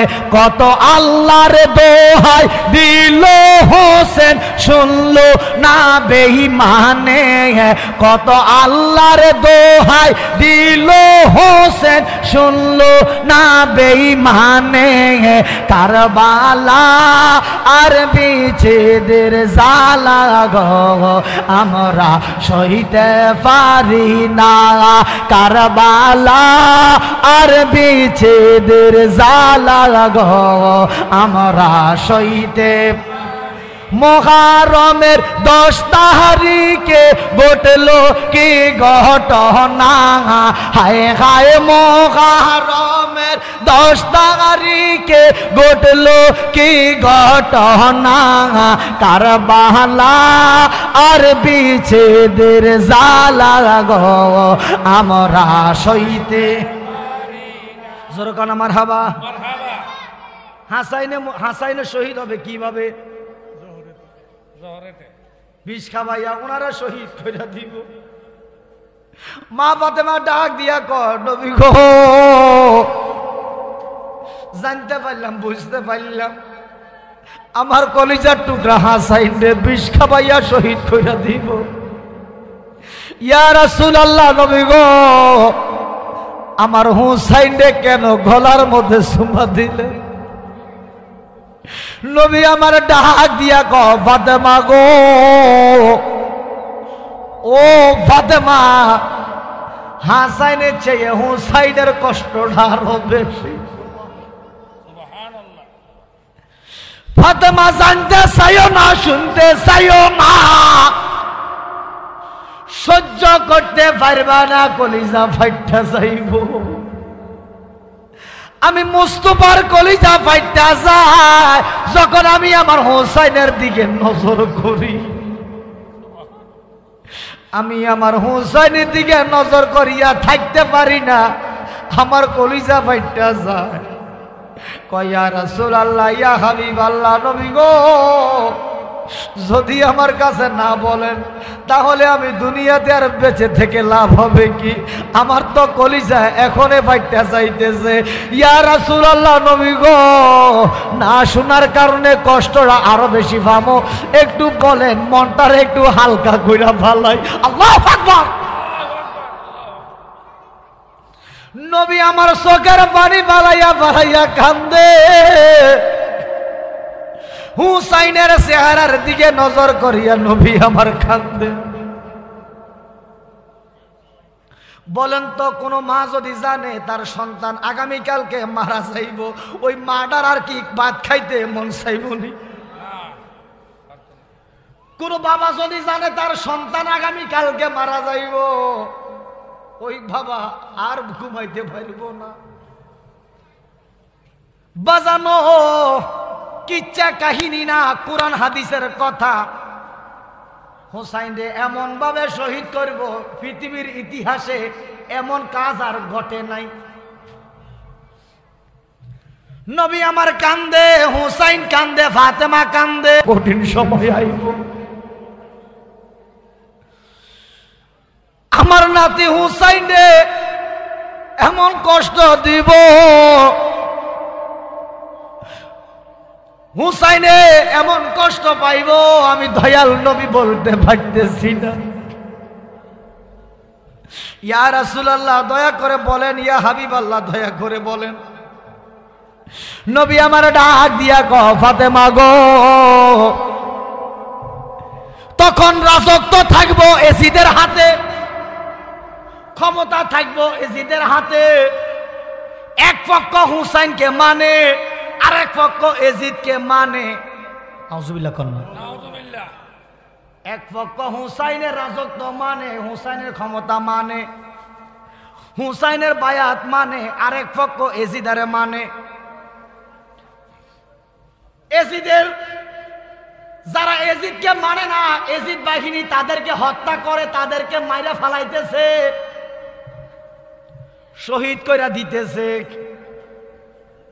কুফা নগরবাসী, কুফা থেকে ইমাম হুসাইনের কাছে প্রায় 1200 থেকে 1500 সিটি কুফা নগর থেকে আসছে। আল্লাহু আকবার। সিটির মধ্যে লেখছে, হুসাইন, হে হুসাইন, দয়া করে আপনি আমাদের কুফা নগরে আসেন, আমরা আপনার কাছে বায়াত নিতে চাই, আমরা আপনাকে মানব। আমরা এজিদের রাজত্ব মানি না, এজিদের ক্ষমতা আমরা মানি না, এজিদের কাছে আমরা বায়াত নেব না। বায়াত হইল দুই প্রকার। কয় প্রকার? বায়াত কয় প্রকার? একটা হলো রাষ্ট্রীয় বায়াত, রাষ্ট্রীয় বায়াত, যেমন আপনি যে একজনকে ভোট দিলেন, ভোট দিয়ে যে ক্ষমতার মধ্যে বসাইলেন, এটা হলো এক প্রকার বায়াত। আপনি তাকে মানেন এবং তারে মানতে হবে, মেনে চলতে হবে, কারণ তারে আপনি ক্ষমতায় বসাইছেন। আরেক প্রকার বায়াত হলো আমার নবীর কাছে বায়াত হওয়া মানে আমার নবীজির মতে পথে চলবেন, নবীজির আদর্শ অনুযায়ী চলবেন। লাকাদ কানা লাকুম ফি রাসূলিল্লাহি উসওয়াতুন হাসানা, নবীর আদর্শ উত্তম আদর্শ, ওই আদর্শ মোতাবেক চলবেন। এটা হলো আরেক প্রকার বায়াত, মানে আল্লাহর কাছে আপনি ওয়াদাবদ্ধ হচ্ছেন, হে আল্লাহ আমি আপনাকে আপনার হাবিবেরকে আমি মতে পথে চলবো, আপনাকে এবং আপনার হাবিবকে আমি মানবো। সুবহানাল্লাহ।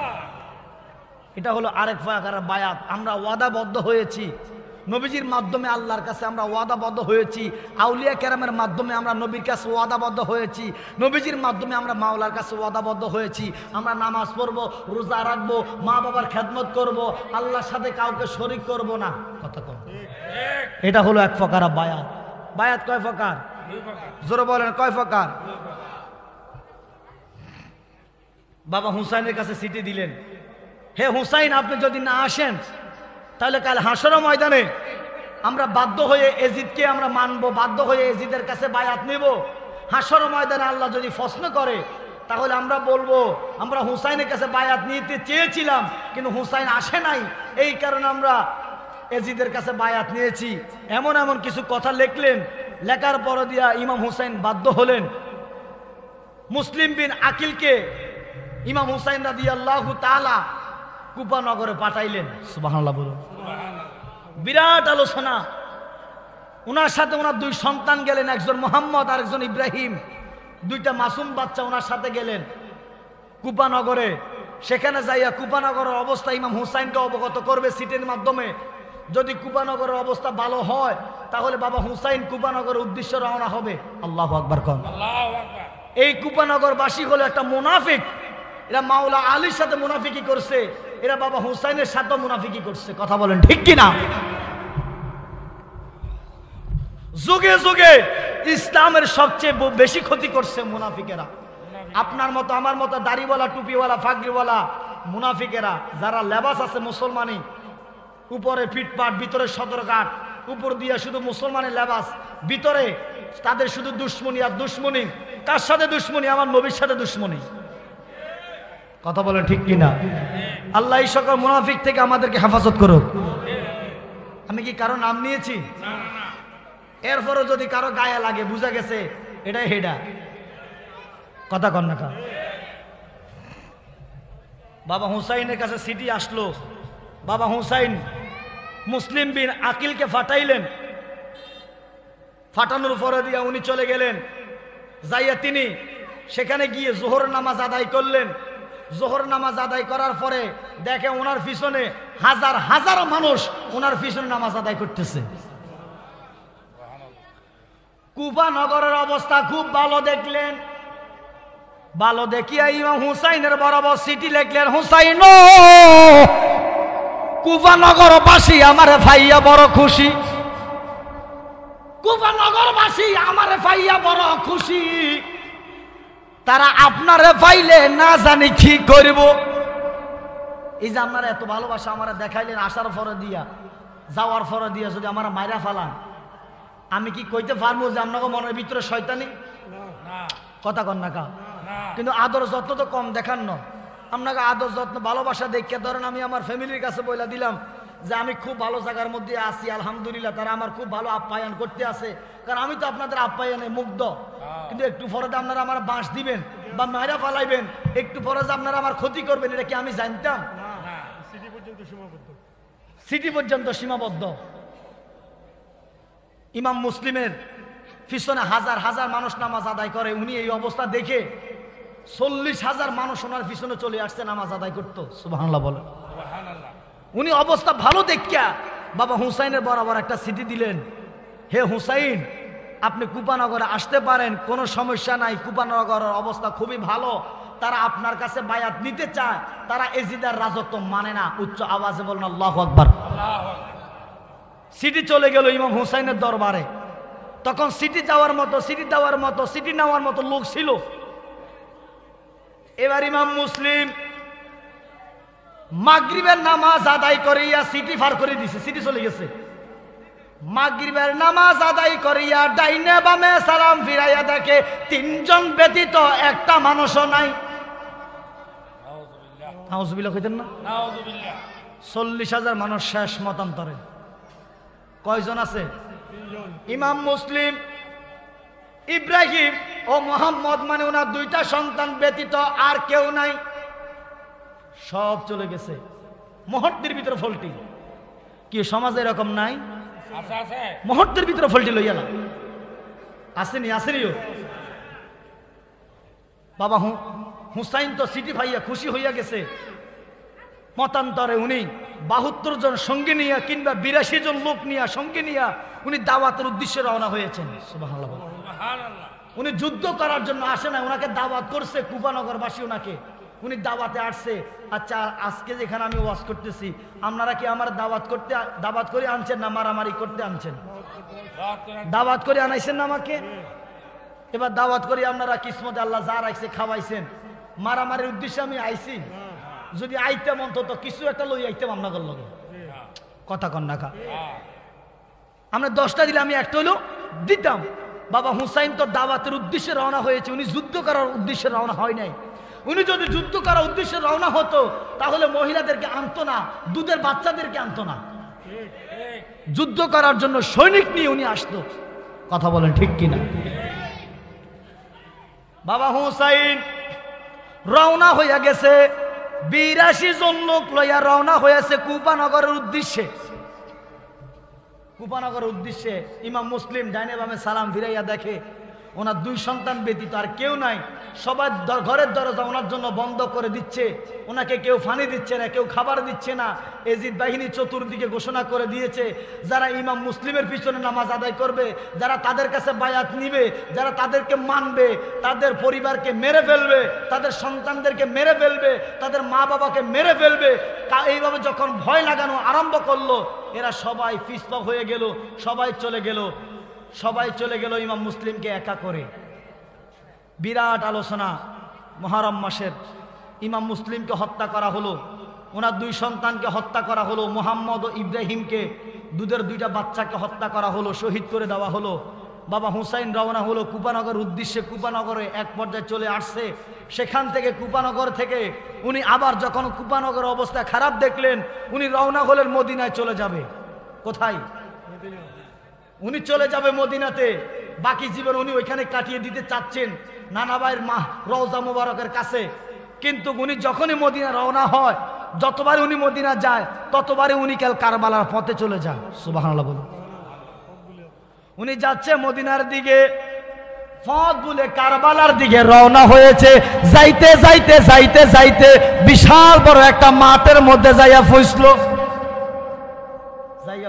ইমাম হুসাইন ক্লান্ত হইয়া গেছে, সঙ্গীদেরকে ডাক দিয়া বলে, একটু তাবু করো, আমরা আর পারতেছি না হাঁটার জন্য, হাঁটার মতো আর শক্তি নাই, পারতেছি না, তোমরা একটু তাবু করো। যখন তাবু করতে গেল, খুঁটি যখন কাটতে গেল, বালু থেকে তরতাজা রক্ত বাইর হচ্ছে।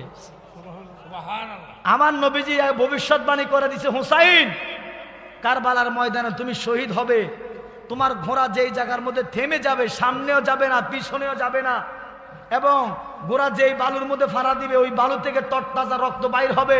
তোমরা তাবু করার জন্য যখন খুঁটি গাড়বে ওই জায়গা থেকে তরতাজা রক্ত বাইর হবে, বুঝবা তোমরা ওইখানে শহীদ হয়ে যাবে। জোরে বলেন সুবহানাল্লাহ। আর ওই জায়গাটা হইল কারবালার ময়দান। একবার বলুন আল্লাহু আকবার। চতুর্পাশে দিয়ে ফোরাত নদী বন্ধ করে দেওয়া হলো। তীর বল্লম লইয়া দাঁড়াইয়া রইছে 23,000 লোক, 23,000 সৈন্য, মাত্র 82 জন লোককে মারার জন্য, মতান্তর 72 জন লোককে মারার জন্য, নারী শিশু মিলাইয়া 72 জন কিংবা আপনার 82 জন লোককে মারার জন্য 23,000 সৈন্য চতুর্পাশে দিয়ে ঘেরাও করে ফেলাইছে। অনেক আলোচনা। মুহররমের 1 তারিখ, 2 তারিখ, 3 তারিখ, 4 তারিখ, 5 তারিখ, 6 তারিখ, 7 তারিখ, 8 তারিখ, 9 তারিখ, 10 তারিখ পর্যন্ত ঘটনা। আগের রাত্র, শহীদ হওয়ার আগের রাত্র বাবা হুসাইন চাইছে যুদ্ধ না করে একটা সমঝোতা করার জন্য, সেটাও হলো না, ওরা সেটাও করতে দিল না। বাবা হুসাইনের সাথে যারা ছিল রাত্রেবেলা সবাইকে নিয়ে বসলো, একটা মিটিং করলেন। সেখানে সেই মিটিংয়ের মধ্যে বাবা হুসাইন বলল, আমার নবীর সাহাবাই কেরামরা, আমার সঙ্গীগণ, আমার সাথীগণ, আমার নানার আশেকগণ, তোমরা শোনো, এজিদের সাথে আমার দুশ্মনী, শত্রুতা আমার সাথে, তোমাদের সাথে না। আমি তোমাদেরকে অনুমতি দিলাম, তোমরা মদিনায় ফিরে যাও, আমি এজিদের সাথে একাই লড়াই করব। আল্লাহু আকবার বলো। আল্লাহু আকবার। সবাইকে অনুমতি দিয়ে দিল চলে যাবার জন্য। আমরা হলে কি হইতাম? ঠিক আছে বাবা, জীবন বাঁচানো লাগে জায়গা, আমরা হলে কি করতাম? চলে যাইতাম, 100% চলে যাইতাম। আল্লাহর কসম, আল্লাহ সাক্ষী রে, কিতাবের মধ্যে লেখে বাবা হুসাইন যখন ডাক দিয়া বলছে আপনারা চলে যান, মদিনায় চলে যান, অনুমতি দিয়া দিলাম, এক বাক্যে সবাই ডাক দিয়া কয় হুসাইন আল্লাহর কসম, আজকে যদি আমরা চলে যাই, কুল্লু নাফসিন যায়কাতুল মাউত, মৃত্যু কথাটা সত্য, মরণ কথাটা সত্য, একদিন না একদিন মৃত্যু বরণ করতে হইব। আজকে যদি আমরা চলে যাই, কালকে যদি মৃত্যু বরণ করি, দয়াল নবীর সামনে মুখটা দেখাইতে পাইতাম না। আজকে চলে যাব জীবিত, আগামী কালকে তো মরতে হবে, একদিন না একদিন মরতে হবে। হাসরের ময়দানে দয়াল নবী যদি প্রশ্ন করে আমার নাতিরে কারবালার ময়দানে তোমরা একা রেখে চলে আসছো, তোমাদের কি দয়া হয় নাই, মায়া হয় নাই? তখন আমরা নবীজির সামনে কি জবাব দিব, কি বলবো? বলার ভাষা থাকবে না। আসি আপনার সাথে, যেতে হলে আপনাকে নিয়ে যাব, আর না হয় আপনার শহীদ হওয়ার আগে আল্লাহকে সাক্ষী করে বলতেছি, আপনার শহীদ হওয়ার আগে আমরা শহীদ হয়ে যাব। উচ্চ আওয়াজে বলুন সুবহানাল্লাহ।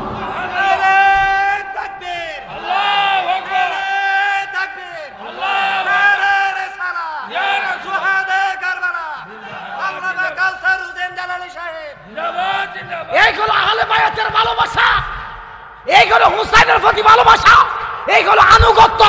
আর আমরা হলে কি করতাম? আমরা হলে হুসাইনকে রেখে চলে যাইতাম জীবন বাঁচানোর জন্য। আমরা হলাম এমন মুসলমান, এই বর্তমান সময় এমন মুসলমান আছে যারা এজিদকে কাফের বলে না, এজিদকে ভালো মানুষ বলে। জোরে কর নাউজুবিল্লাহ। আছে না? এই জমানায় এমন মানুষও আছে এজিদকে ভালো মানুষ বলে, রাদিয়াল্লাহু তাআলা বলে, এজিদ ভালো মানুষ বলে। আল্লাহর কসম, আল্লাহর কসম, আল্লাহর কসম, আল্লাহকে সাক্ষী করে বলি, এজিদের মতন খারাপ মানুষ পৃথিবীতে নাই। কথা বলেন না কেন? এজিদের মতন নিকৃষ্ট মানুষ পৃথিবীতে নাই। কিতাবের মধ্যে তার ব্যাপার লাগে, সে একটা মদখোর, সে একটা জিনাখোর, সে গাঁজটি, সে নারী নিয়ে চলতো। নাউজুবিল্লাহ কইতেন না? আর আমগো দেশের মধ্যে মুহররম মাস আসলে কিছু আলেম গোন্টা মৌলবী আছে না? গোন্টা মৌলবী গোন্টা দিয়া কয় না, হুসাইনের শহীদের সাথে এজিদের কোনো হাত নাই, এজিদের কোনো হাত নাই, এজিদ একজন ভালো মানুষ। এজিদের নামের পিছে দিয়ে বলে রাদিয়াল্লাহু তাআলা। নাউজুবিল্লাহ। আরে এজিদের নির্দেশে মসজিদে নববীর মধ্যে 3 দিন আযান হয় নাই, গরু গাধা প্রস্রাব করছে, পায়খানা করছে মসজিদে নববীর মধ্যে। নাউজুবিল্লাহ কইতেন না? এখন রাষ্ট্রের ক্ষমতার মধ্যে কে? ডক্টর ইউনূস। কথা কন না? রাষ্ট্রের ক্ষমতায় কে? কথা কন না? ওনা সুদ কোন জানা বাবা খাইছে? যারা হারা বছর সুদের ওয়াজ করতো, আল্লাহর কসম সুদের ওয়াজ চলে গেছে কি? ওমা কথা কন না? আরে ক্ষমতা এমন এক জিনিস, চেয়ার এমন এক জিনিস, ক্ষমতার জন্য মানুষ খোদারও পর্যন্ত ভুলে যায়। সারা জীবন সুদের ওয়াজ করছে, এখন আর সুদের ওয়াজ নাই। সারা জীবন ডক্টর ইউনূস রে মানুষ সুদখোর ঘুষখোর কইতো, আর এখন এখন কিছু আলেম ডক্টর ইউনূসকে বলে উনি আমাদের মাথার তাজ, উনি আমাদের ইমাম। নাউজুবিল্লাহ কইতেন না? হারে ক্ষমতা! ও আরেক মৌলবী কইতেছে নবীদেরকে আল্লাহ যে সিস্টেমে পাঠাইছে, ডক্টর ইউনূসকে আল্লাহ নাকি ওই সিস্টেমে পাঠাইছে। যেরকম নাউজুবিল্লাহ। হায় রে ক্ষমতা রে! ক্ষমতার জন্য নবীদের কাছে ডক্টর ইউনূসকে নিয়ে গেছেন। এটা কি মুসলমানের কাজ হইতে পারে? হায় রে ক্ষমতা! আমার বাজান ছেড়ে দিলাম, মনে রাখবেন ক্ষমতার জন্য কখনো আল্লাহ রসুলের শানে বেয়াদবি করবেন না। ক্ষমতার জন্য ওলি আল্লাহর শানে বেয়াদবি করবেন না। ক্ষমতার জন্য হালালকে হারাম বলবেন না, হারামকে হালাল বলবেন না। হালাল হালালের জায়গায়, হারাম হারামের জায়গায় থাকবে। আমার কথা কি ঠিক আছে? আমরা ডক্টর ইউনূসকে খারাপও বলি না, ভালো বলি না, ওনার জবাব উনি আল্লাহর কাছে দিবে, ওনার হিসাব উনি আল্লাহর কাছে দিবে। তবে প্রশ্ন হলো রাষ্ট্রীয় ক্ষমতা এখন কে? ডক্টর ইউনূস না? এখন যদি রাষ্ট্রের মধ্যে কোনো দুর্ঘটনা ঘটে তাহলে এটা দায়ভার ওনাকে নিতে হবে না? আমার কথা কন না কা?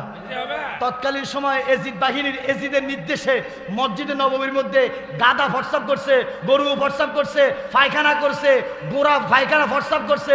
এজিদের নির্দেশে ইমাম হুসাইনের গলার মধ্যে ছুরি চালাইছে। কথা বলেন ঠিক কিনা? তো সেই এজিদকে কি ভালো লোক বলা যাবে? ভালো লোক বলা যাবে? মনে রাখবেন, যে লোকটা এজিদকে ভালো মানুষ বলবে, এজিদের নামের পিছনে রাদিয়াল্লাহু তাআলা বলবে, নিশ্চিত মনে করবেন এটা এজিদের উত্তরসূরি। হুসাইনের উত্তরসূরি কিয়ামত পর্যন্ত থাকবে, এজিদের উত্তরসূরি কিয়ামত পর্যন্ত থাকবে। কারণ এগুলো শেষ হয়ে যায় নাই। ইসলাম জিন্দা হতা হ্যাঁ কারবালা কি বাদ। ইসলাম জিন্দা হয়েছে কারবালার ময়দানে। ইসলাম দুইটা ভাগে বিভক্ত হয়েছে কারবালার ময়দানে। একটা হলো হুসাইনি ইসলাম আর একটা হলো এজিদি ইসলাম। উচ্চ আওয়াজে বলুন, আমরা কি হুসাইনি ইসলাম মানবো না এজিদি ইসলাম মানবো? কারা কারা হুসাইনের পক্ষে ডান হাত তোলা দেন?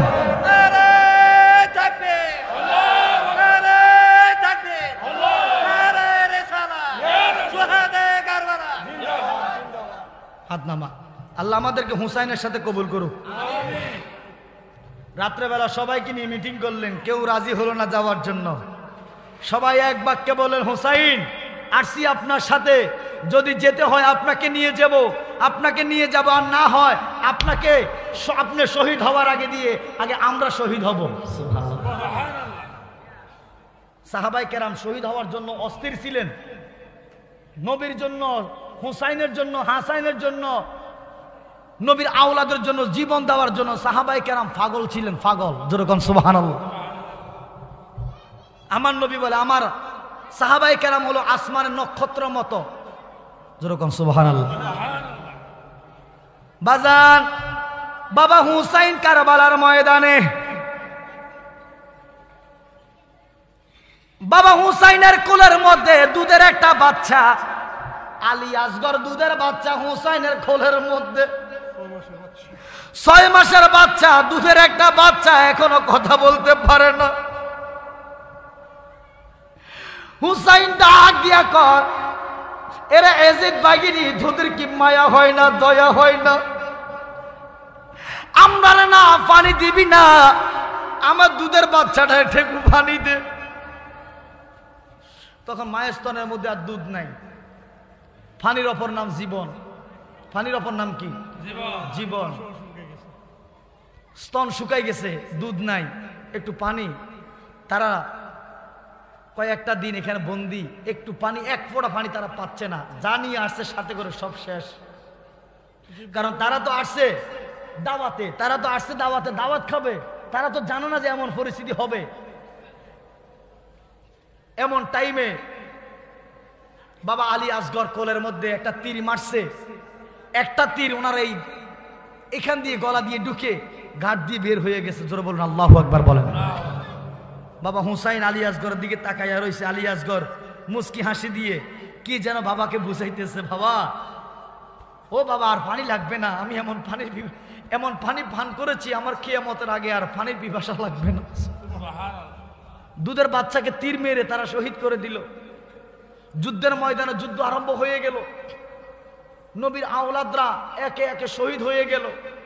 বাবা হুসাইনের সাথে যারা আসছে একে একে সবাই শহীদ হয়ে গেল। বাবা হুসাইনের শরীরের মধ্যে এত শক্তি আল্লাহ দিয়েছেন, উনি তরবারিটা হাতে নিয়ে কচু পাতার মতন কাফেরদেরকে কচু পাতার মতন শেষ করে দিয়েছে। কারবালার ময়দান শুধু রক্ত আর রক্ত, রক্ত আর রক্ত। বাবা হুসাইনের সঙ্গী একজন আর নাই, সবাই শহীদ হইয়া গেছে। নারী পুরুষ বাচ্চা সবাই শহীদ। বাবা হুসাইনের দেহের মধ্যে, শরীরের মধ্যে 72টা তীরের আঘাত, 36টা ভল্লমের আঘাত, জাজরা হইয়া গেছে শরীরটা।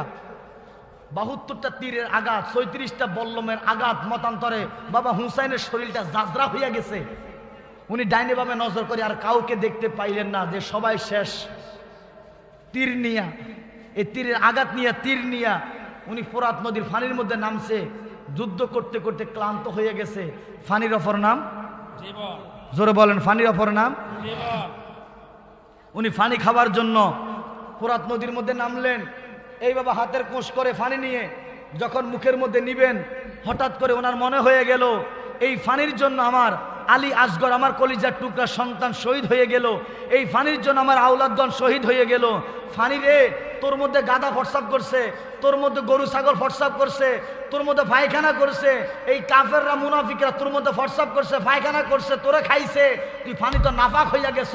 এই নাফাক ফানি আমি খাইতে পারি না, আমি তো মোস্তফার নাতি, আমি তো দয়াল কামলিওয়ালা নবীর কলিজার টুকরা আদর নাতি হুসাইন, আমি তো ইমানদার, আমি তুই পানি খাইতে পারি না। উচ্চ আওয়াজে বলুন আল্লাহু আকবার। বাবা হুসাইন হানি পানিটারে হাতে লইয়া, কোষ করিয়া পানিটারে হাতে লইয়া আর ফালাইয়া দিলেন, খাইলেন না। ফোরাত নদী থেকে উঠতে যাইব এমন টাইমে, ইন্দিমিন টাইমে পানি থেকে গায়েবী আওয়াজ বাইর হইল, সুবহানাল্লাহ সুবহানাল্লাহ। কি ফানি কি হুসাইনের লগে কথা কইতে পারে না? পারে পারে। ফানি কি বাবা হুসাইনের লগে কথা কইতে পারেনিও? পারে। আল্লাহর কসম, ফানি থেকে গায়েবী আওয়াজ বাইর হইল, হে হুসাইন, আপনি আমাকে রেখে যাবেন না, আমি তো নাফাক হয়ে গেছি, আপনার নুরানি হাতটা দিয়া আমাকে একটু ভৌত পবিত্র বানাইয়া দিয়ে যান, যাতে করে কিয়ামত পর্যন্ত আপনার নানার উম্মতেরা পানি খেয়ে যেন শান্তি পায়। সুবহানাল্লাহ। আরো জোরে কইতেন না? সুবহানাল্লাহ। আল্লাহর কসম, আল্লাহর কসম, পৃথিবীতে যত খানা খান বলেন তো পানির মতো শান্তি আর কিছু তো আছে? আছে? এই যে রমজান মাসে রোজা রাখলেন, ভোর রাত্রে ভাত খাইলেন, মাগরিবের আজানের টাইম ইফতার করবেন, 2 গ্লাস পানি খাওয়ার পরে দিয়ে আর কিছু মনে হয় না। কিন্তু সারাটা দিন মনে চাইছে আপনি অনেক কিছু খাবেন, অনেক কিছু খাবেন। যখন আপনি 1 গ্লাস পানি পান করলেন, পানি পান করে রোজাটা ভাঙলেন, আপনার আর কিছু মনে করে না। তার মানে পানিটা হলো আল্লাহর দেওয়া স্পেশাল ভাবে একটা নিয়ামত। সুবহানাল্লাহ। উচ্চ আওয়াজে বলেন সুবহানাল্লাহ। সুবহানাল্লাহ। বাবা হুসাইন বিসমিল্লাহির রহমানির রহিম কইয়া 3 বার পানিটারে লড়াইয়া পানিটারে পৌত পবিত্র বানাইয়া ক, পানি রে যা যা যা, তোরে আমি পৌত পবিত্র বানাইয়া দিলাম, আজ থেকে কিয়ামত পর্যন্ত আমার নানা ভাইয়ের উম্মতেরা পানি খাইয়া শান্তি পাইব, তারার কলিজা ঠান্ডা হইয়া যাইবা। হুসাইন আর পানি খাইলেন না, পিছন দিয়া সীমার এসে সালাম দিলেন, আসসালামু আলাইকুম রাহমাতুল্লাহ। অতি ভক্তি, অতি ভক্তি দুষ্ট লোকের। আজকে একটা কথা মনে রাখবেন, শিক্ষণীয় কথা, পিছন থেকে কখনো সালাম দিবেন না, পিছন থেকে সালাম দেওয়া বেয়াদবি। পিছন থেকে বুঝেন নাই? ধরুন উনি এদিকে তাকাইয়া রইছে, আমি ওনার পিছন থেকে সালাম দিলাম, আসসালামু আলাইকুম রাহমাতুল্লাহ, এটা হলো বেয়াদবি। সালাম দিতে হবে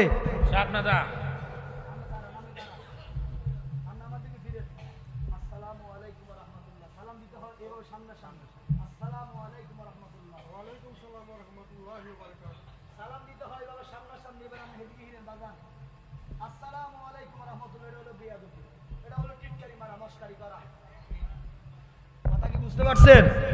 কখনো পিছন থেকে সালাম দিবেন না। এজিদ বাহিনী সীমার বাবা হুসাইনের পিছন থেকে সালাম দিলেন, বাবা হুসাইন গাটটা ফিরাইয়া কয়, সীমার, এ সীমার, আমার নানা ভাই বলছিল তোর মুখের মধ্যে দাড়ি থাকবো, তোর মাথায় পাগড়ি থাকবো, জুব্বা থাকবো। আমার নানা ভাই বলছিল তোর চেহারার মধ্যে তো সীমার নাম লেখা। আমার নানা ভাই বলছিল তোর এই লেবাসটা থাকবে, এখন দেখলাম তোর মধ্যে এই লেবাসটা দেখাছা। ও সীমার, তোর জন্য কেল্লা রেখে দিয়েছি। উচ্চ আওয়াজে বল আল্লাহু আকবার। তোর জন্য কেল্লা রেখে দিয়েছি। পিছন থেকে সালাম।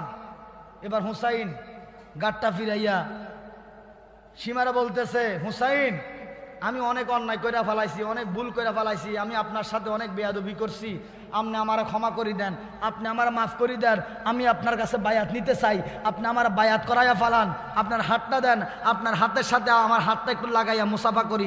জোরে জোরে কন্যা নাউজুবিল্লাহ। হুসাইনে ডাক দিয়া বলে, গভীর মনোযোগ, শিক্ষণীয় কথা। এই হাত একটা দেখতে বক্কর করে মানুষের লোক ঢুকাই দেন, আসেননি? কথা কন্যা কা আসসালামু আলাইকুম, আসসালামু আলাইকুম, এরকম আসেনি? এই হাতটা ফৌত পবিত্র, মনে রাখবেন। এই হাতটা, এই ডাইন হাতটা ভৌত পবিত্র, এটা দিয়ে আল্লাহর সাক্ষী দেয়, যার তার লগে মুসাফা করিবেন না। বেঈমানের সাথে মুসাফা করবেন তো আপনার নেক আমল সব শেষ। কথা কি বুঝতে পারতেছেন? মুনাফিকের সাথে মুসাফা করবেন না, মুনাফিকের সালাম দিবেন না, বেঈমানের ঘরে খানা খাইবেন না, বেঈমানের সাথে চলবেন না। প্রয়োজনে একলা চলেন, যদি তোর ডাক শুনে কেউ না আসে রে, তবে একলা চলো রে। কথা কন না? 23,000 মুনাফিক একদিকে ছিল, 72 থেকে 82 জন লোক এক পক্ষে ছিল। সংখ্যায় ঘনিষ্ঠ, সংখ্যায় মাত্র কম। তারপরে বাবা হুসাইনের সাথে কেউ পারে না। আল্লাহু আকবার কোন। সীমারে ডাক দিয়ে বলে, হুসাইন, ও হুসাইন, আপনার হাতটা দেন, আমার হাতের সাথে লাগান। বাবা হুসাইন ডাক দিয়া কয়, সীমার রে, তোর জন্য কেল্লা রাখিয়া দিছি, আমার এই হাতটা তো আমার মাওলার হাতের সাথে লাগিয়া গেছে, তুই বেঈমানের সাথে এই হাতটা লাগতে পারে না। আমার এই হাত, আমি হুসাইনের হাত তো আমার মাওলার হাতের লগে লাগিয়া গেছে, আমার আল্লাহর কুদরতি হাতের লগে লাগিয়া গেছে, তুই বেঈমানের সাথে লাগতে পারে না। বাবা হুসাইন পানি থেকে উঠল, উঠার পরে দিয়া বাবা হুসাইনের শরীরটা দুর্বল, ক্লান্ত, তীরের আঘাত, 72টা তীর শরীরের মধ্যে গাইত্যা রয়েছে। বাবা হুসাইনকে ধাক্কা দিয়া বালুর মধ্যে ফালাইয়া ওনার গলার মধ্যে ছুরি চালাইছে।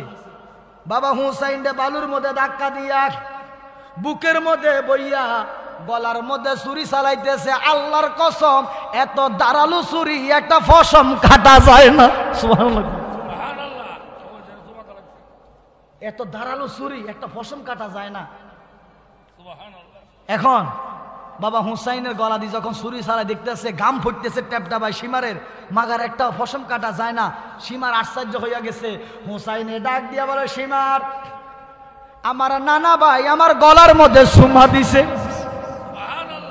কি দিছে? ওই যে সুমা, মনে আসেনি? আমার নানা ভাই আমার গলার মধ্যে সুমা দিছে। তুমি কিয়ামত পর্যন্ত যদি ছুরি চালাও, একটা ফসম কাটা যাবে না। আমার 2 রাকাত নামাজ আদায় করার জন্য একটু সুযোগ দে। আমি আমার মাওলার কুদরতি কদমে 2টা সেজদা দিতাম চাই। আমি আমার মাওলার কুদরতি কদমে 2টা সেজদা দিতাম চাই। তারপরে তুই আমার গর্দান দিয়া ছুরি চালাইয়া দিস, আমি অল্প সময়ের মধ্যে শহীদ হইয়া যাই মা। বাবা হুসাইনও যদি তখনও যদি চাইতেন আরো যুদ্ধ করতেন, তিনার সাথে কিয়ামত পর্যন্ত ফাটতো না কেউ।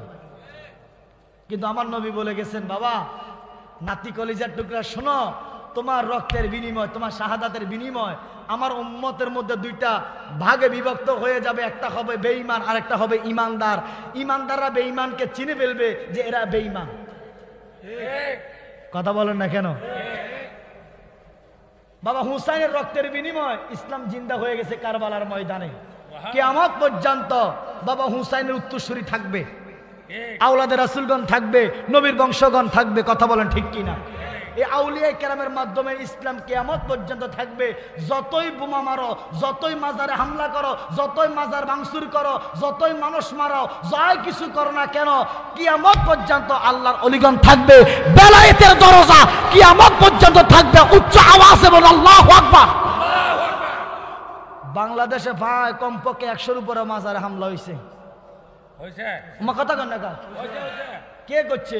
হিন্দু, খ্রিস্টান, ইহুদি, নাসারা। আল্লাহর কসম, আল্লাহর কসম, আল্লাহর কসম, এখন নেটে চান্স দেন, এই আপনার মতন আমার মতন এই দাড়িওয়ালা, টুপিওয়ালা, পাগড়িওয়ালা মাজারে যাইয়া হামলা করছে।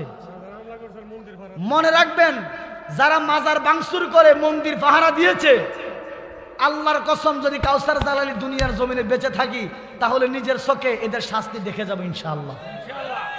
এদের পরিণতি নিজের চোখে দেখে যাব যদি বেঁচে থাকি। আপনারা যদি বেঁচে থাকেন, ইতিহাসের পাতায় আপনারা সাক্ষী হয়ে থাকবেন, এদের শাস্তি এই বাংলার জমিনে হবে। আমরা দিতে হবে না, দিবে কে? আর জোরকান দিবে কে? আল্লাহ ছাড় দেন, ছেড়ে দেন না। আল্লাহ ছাড় দেন, ছেড়ে দেন না। তোমাকে ক্ষণিকের জন্য আল্লাহ ছেড়ে দিয়েছে, ছাড় দিয়েছে, একবারের জন্য তোমাকে ছেড়ে দেয় নাই। আল্লাহ তোমাকে ধরবে সময় মতো। ধৈর্যের ফল মিষ্টি হয়, ধৈর্যের ফল ভালো হয়। ইন্নাল্লাহা মাআস সাবিরিন, আল্লাহ বলে আমি ধৈর্যকারীর সাথে আছি। মাজার হামলা করে তোমরা মনে করছো আল্লাহর ওলিদেরকে মেরে ফেলবা, মাজার ভাঙচুর করে ইসলাম তোমরা ধ্বংস করে দিবা? না, ইসলাম আরো জিন্দা হইতেছে, পাবলিক বুঝতেছে তোমরা সন্ত্রাসী দল। এটা তোমাদের জন্য, আর তোমাদের জন্য এটা মাইনাস, প্লাস ন, আর আমাদের জন্য এটা প্লাস। মানুষ দিন দিন আরো অলিভক্ত হইতে আছে, বান্ডা শরীফ আরো বেশি যাইতে আছে, রেজবিয়া দরবার আরো বেশি যাইতে আছে, কেল্লা শাহ দরবার আরো বেশি যাইতে আছে, শাহজালাল শাহপারার দরবার আরো বেশি বেশি করে যাইতে আছে। ছেড়ে দিলাম। বাবা হুসাইনের গলার মধ্যে ছুরি চালাইছে, ছুরি চলে না, ছুরি চলে না। বাবা হুসাইন ডাক দিয়া কয় সীমা রে, 2 রাকাত নামাজ আদায় করার জন্য সুযোগ দে। সীমারা চিন্তা করলো সুযোগ যদি না দিয়ে এখনো শক্তি আছে, পারবো না, ছেড়ে দিল। যাও, তোমাকে 2 রাকাত নামাজ আদায় করার জন্য সুযোগ দিলাম। এটা গ্রামের নাম কি? বাদুগড়, উত্তরপাড়া মুসলমান বাবারা।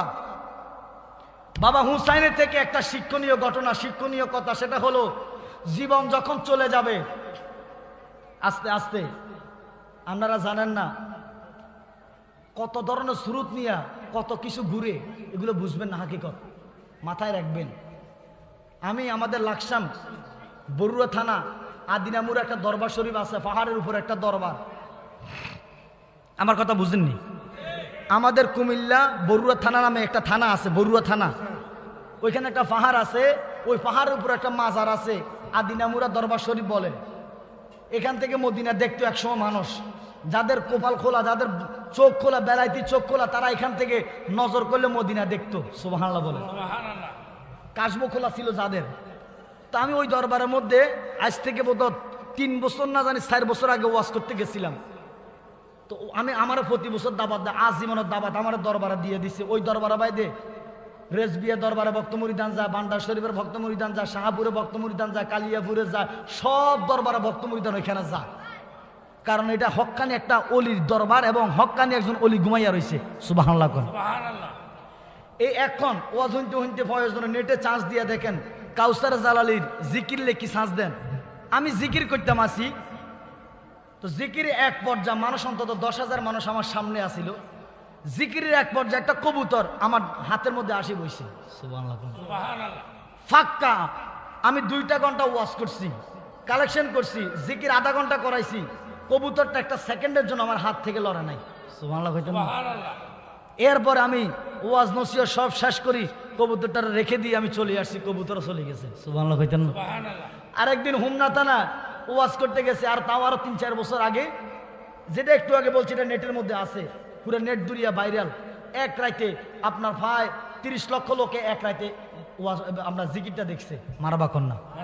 হুমনা থানা একবার এরকম মাহফিল করতে গেছি, যখন আমার নবীর সামনে আলোচনা করতেছি, হাজার হাজার মানুষের সামনে একটা কুকুর আসি মাঝখানে বসে একের একটা সেকেন্ডের জন্য এটা লড়ে না। সুবহানাল্লাহ কইতেন না? এই কারণে মনে রাখবেন, কখনো কোনো পশু পাখিকে বিনা কারণে আঘাত করবেন না, বিনা কারণে এটাকে কষ্ট দিবেন না। এটা কোন শুরুতে আপনার সামনে আসছে আপনি জানেন না, জানে কে? আল্লাহ। আল্লাহ হয়তো এটাকে কোনো একটা শুরুর ধরে আপনাকে পরীক্ষা করাইতে আছে। আল্লাহর খেলা বুঝা বড় দায়। কথা কন ঠিক নি? সকালবেলা ধনী বানায়, বিকেলবেলা আল্লাহ ফকির বানাইয়া দেয়, বিকেলবেলা আল্লাহ ধনী বানায়, সকালবেলা ফকির বানাইয়া দেয়। উনি কে? আল্লাহ। জোরে কন না কে? আল্লাহুম্মা সাল্লি মাওলানা মুহাম্মদ ওয়া আলা আলে সাইয়্যিদিনা। এবার বাবা হুসাইন মনে রাখবেন, যদি মৃত্যুর বিছানার মধ্যে শুইয়া যান তারপরও নামাজ সারা যাইব না। নামাজ সারা যাইব? এখন আমরা তো মুরিদ হইলে নামাজ লাগতো না, আর নামাজ তো আমগো লাগে। নামাজ তো ইমানদারের জন্য, বেঈমানের জন্য কোনো নামাজ নাই। কথা কন না? বাবা হুসাইন 2 রাকাত নামাজের নিয়ত করিয়া যখন একটা সেজদার মধ্যে গেছে, বাজানো সীমারে গাড়ের মধ্যে বসিয়া ছুরিটা চালাইতে আছে। হুসাইনে আমার আল্লাহর দরবারে ডাক দিয়া কয়, মাবুদ দুইটা সেজদা দেওয়ার জন্য তোমার কাছে দরখাস্ত করছিলাম, একটা সেজদা মাত্র দিছি, আর একটা সেজদা দিতে পারি নাই, আর একটা সেজদা দেওয়ার জন্য আমার একটু সুযোগ দাও। আমার আল্লাহ গাইবি আওয়াজ দিয়া ডাক দিয়া কয়, হুসাইন ও আমার হুসাইন, আপনার দুইটা সেজদা দেওয়ার জন্য আমার দরবারে দরখাস্ত করছেন, একটা সেজদা দিছেন, আরেকটা সেজদা দিতে পারেন নাই। হুসাইন আপনার একটা সেজদা আমি খোদা কবুল কইরা লইছি। আমার আল্লাহ ডাক দিয়া কয়, হুসাইন আপনি একটা সেজদা দিছেন, আরেকটা দিতে পারেন নাই, তবে আরেকটা দিবেন, এখন দিতে হবে না। কাল হাশরের ময়দানে আমি খোদা যখন কুরসির মধ্যে বসবো, বাকি সেজদা কোটি কোটি মানুষের সামনে আমি খোদার কুদরতি কদমে আদায় কইরা লইয়ে। বাবা হুসাইনের গলার মধ্যে ঘাড়ের মধ্যে ছুরি চালাইয়া বাবা হুসাইনকে শহীদ করলো। বাবা হুসাইনের হাতটার আলাদা করে ফেলাইছে, ফাওগুলারা আলাদা করে ফেলাইছে, দেহটার টুকরা টুকরা করে ফেলাইছে। এই দাড়িওয়ালা টুপিওয়ালা ফাঁকরিওয়ালা মুনাফিকরা, এই মুনাফিকরা এখনো আছে, কিয়ামত পর্যন্ত থাকবে। কথা বলেন। এই জায়গার মধ্যে শুধু শেষ না, বাবা হুসাইনকে জবাই করি গর্দানটা, এই গলা মোবারকটা কেল্লা মোবারকটা আলাদা করিয়া বল্লমের আগার মধ্যে এইভাবে লাগাইয়া তারা এটা নিয়ে আনন্দ করছে, ফুর্তি করছে, তারা মস্কারি করছে, টিটকারি মারছে। জোরে কর নাউজুবিল্লাহ। আরে তোরা কারে মারছ? কার গলায় ছুরি চালাইছ? তিনি তো আর কেউ না, আমার দয়াল নবীর কলিজার টুকরা হুসাইন। তিনি কইলেন জান্নাতের যুবকদের সর্দার, যার সামনে দিয়ে জান্নাতে যাওয়ার জন্য আশা করস। সুবহানাল্লাহ। কথা কন না কন। যার সামনে দিয়ে জান্নাতে যাওয়ার জন্য আশা করস, তার গলার মধ্যে তোরা ছুরি চালাইছ। এই জমানার মধ্যে তোরা থাকি, এখনো হুসাইনকে খারাপ বলস, এজিদাকে ভালো বলস। মনে রাখবি, বাবা হুসাইনকে আমরা ভালোবাসি, আমরা হুসাইনের সাথে জান্নাতে যাব। তোরা এজিদাকে ভালোবাসস, তোরা এজিদের সাথে জাহান্নামে যাবি। কথা বলেন ঠিক কিনা? আমরা কারোর সাথে মারামারি চাই না, ঝগড়া ফাসাদ চাই না। আমরা এটাই বলবো, আমরা হুসাইনকে ভালোবাসি, আমরা হুসাইনের গোলাম, হুসাইনের পাগল, আমরা হুসাইনের সাথে জান্নাতে থাকতে চাই। ডান হাত তোলা দিয়ে দেখান, নারায়ে তাকবীর। হইছে না বাবা, দুইটা হাত তোলা দেন, নারায়ে তাকবীর, নারায়ে রিসালাত, আহলে সুন্নাত ওয়াল জামাত, শুহাদায়ে কারবালা, শুহাদায়ে কারবালা, নারায়ে তাকবীর, নারায়ে রিসালাত, আহলে সুন্নাত ওয়াল জামাত। নবী ওলি যেখানে, মিলাদ কিয়াম যেখানে, মা বাবার খেদমত যেখানে, আল্লাহ কবুল করুক। আমিন কোন। আর জোরে জোরে কোন আমিন। মা ফাতেমার নয়নে মনি হযরত আলীর জান, মা ফাতেমার নয়নে মনি হযরত আলীর জান। ইমামে হোসেন শহীদ হলো কারবালার ময়দান, ইমামে হোসেন শহীদ হলো দয়াল নবীর জবানে কারবালার বয়ানে, দয়াল নবীর জবানে কারবালার বয়ানে। আওলাদে রাসূল শহীদ হবে হাদিসে প্রমাণ, ইমামে হোসেন শহীদ হলো কারবালার ময়দান, ইমামে হোসেন শহীদ হলো। জবানটা খুলি বলেন, একটা জবানও বন্ধ রাখবেন না। বিদায় মুহূর্তে যাওয়ার আগে দিয়া আমার নবীর শানে বলেন, মা ফাতেমার নয়নে মনি হযরত আলীর জান, মা ফাতেমার ইমামে হোসেন শহীদ হলো কারবালার ময়দান, ইমামে হোসেন শহীদ হলো। ঈদের দিনে নতুন পোশাক পরলো সকলে, হাসানে হোসেনে কান্দে নানা পোশাক দাও বলে। দয়ালে নবী করলেন দোয়া, ও গো রাব্বানা জান্নাত হতে কুদরতেরই পোশাক পাঠাও না।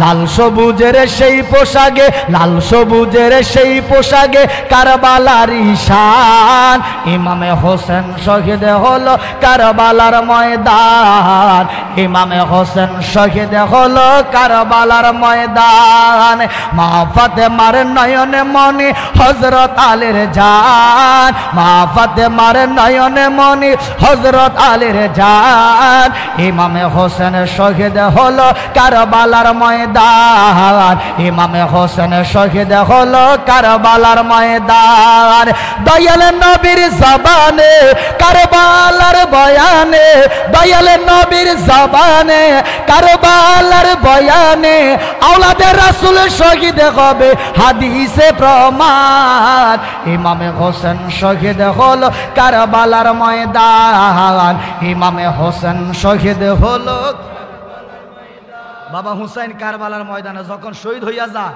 তারপর নামাজ ছাড়ে আমরা কি নামাজ ছেড়ে দিব যদি আমরা মৃত্যুর বিছানায় শুয়ে যাই মনে রাখবেন মৃত্যুর বিছানায় শুয়ে গেলাম হাত পাও লাটতে পারেন না আল্লাহ দোহাই লাগে চোখের ইশারায় নামাজ আদায় করে নেবেন নারায়ে তাকবীর নারায়ে রিসালাত আহলে সুন্নাত ওয়াল জামাত আহলে সুন্নাত ওয়াল জামাত হযরতুল আল্লামা হযরত মাওলানা আব্দুর রহমান রেজভী সুন্নি আল কাদরি সাহেবের আগমন হযরতুল আল্লামা হযরত মাওলানা আব্দুর রহমান রেজভী সুন্নি আল কাদরি সাহেবের আগমন নারায়ে তাকবীর নারায়ে রিসালাত নারায়ে গাউসিয়া আহলে সুন্নাত ওয়াল জামাত প্রধান অতিথির আগমন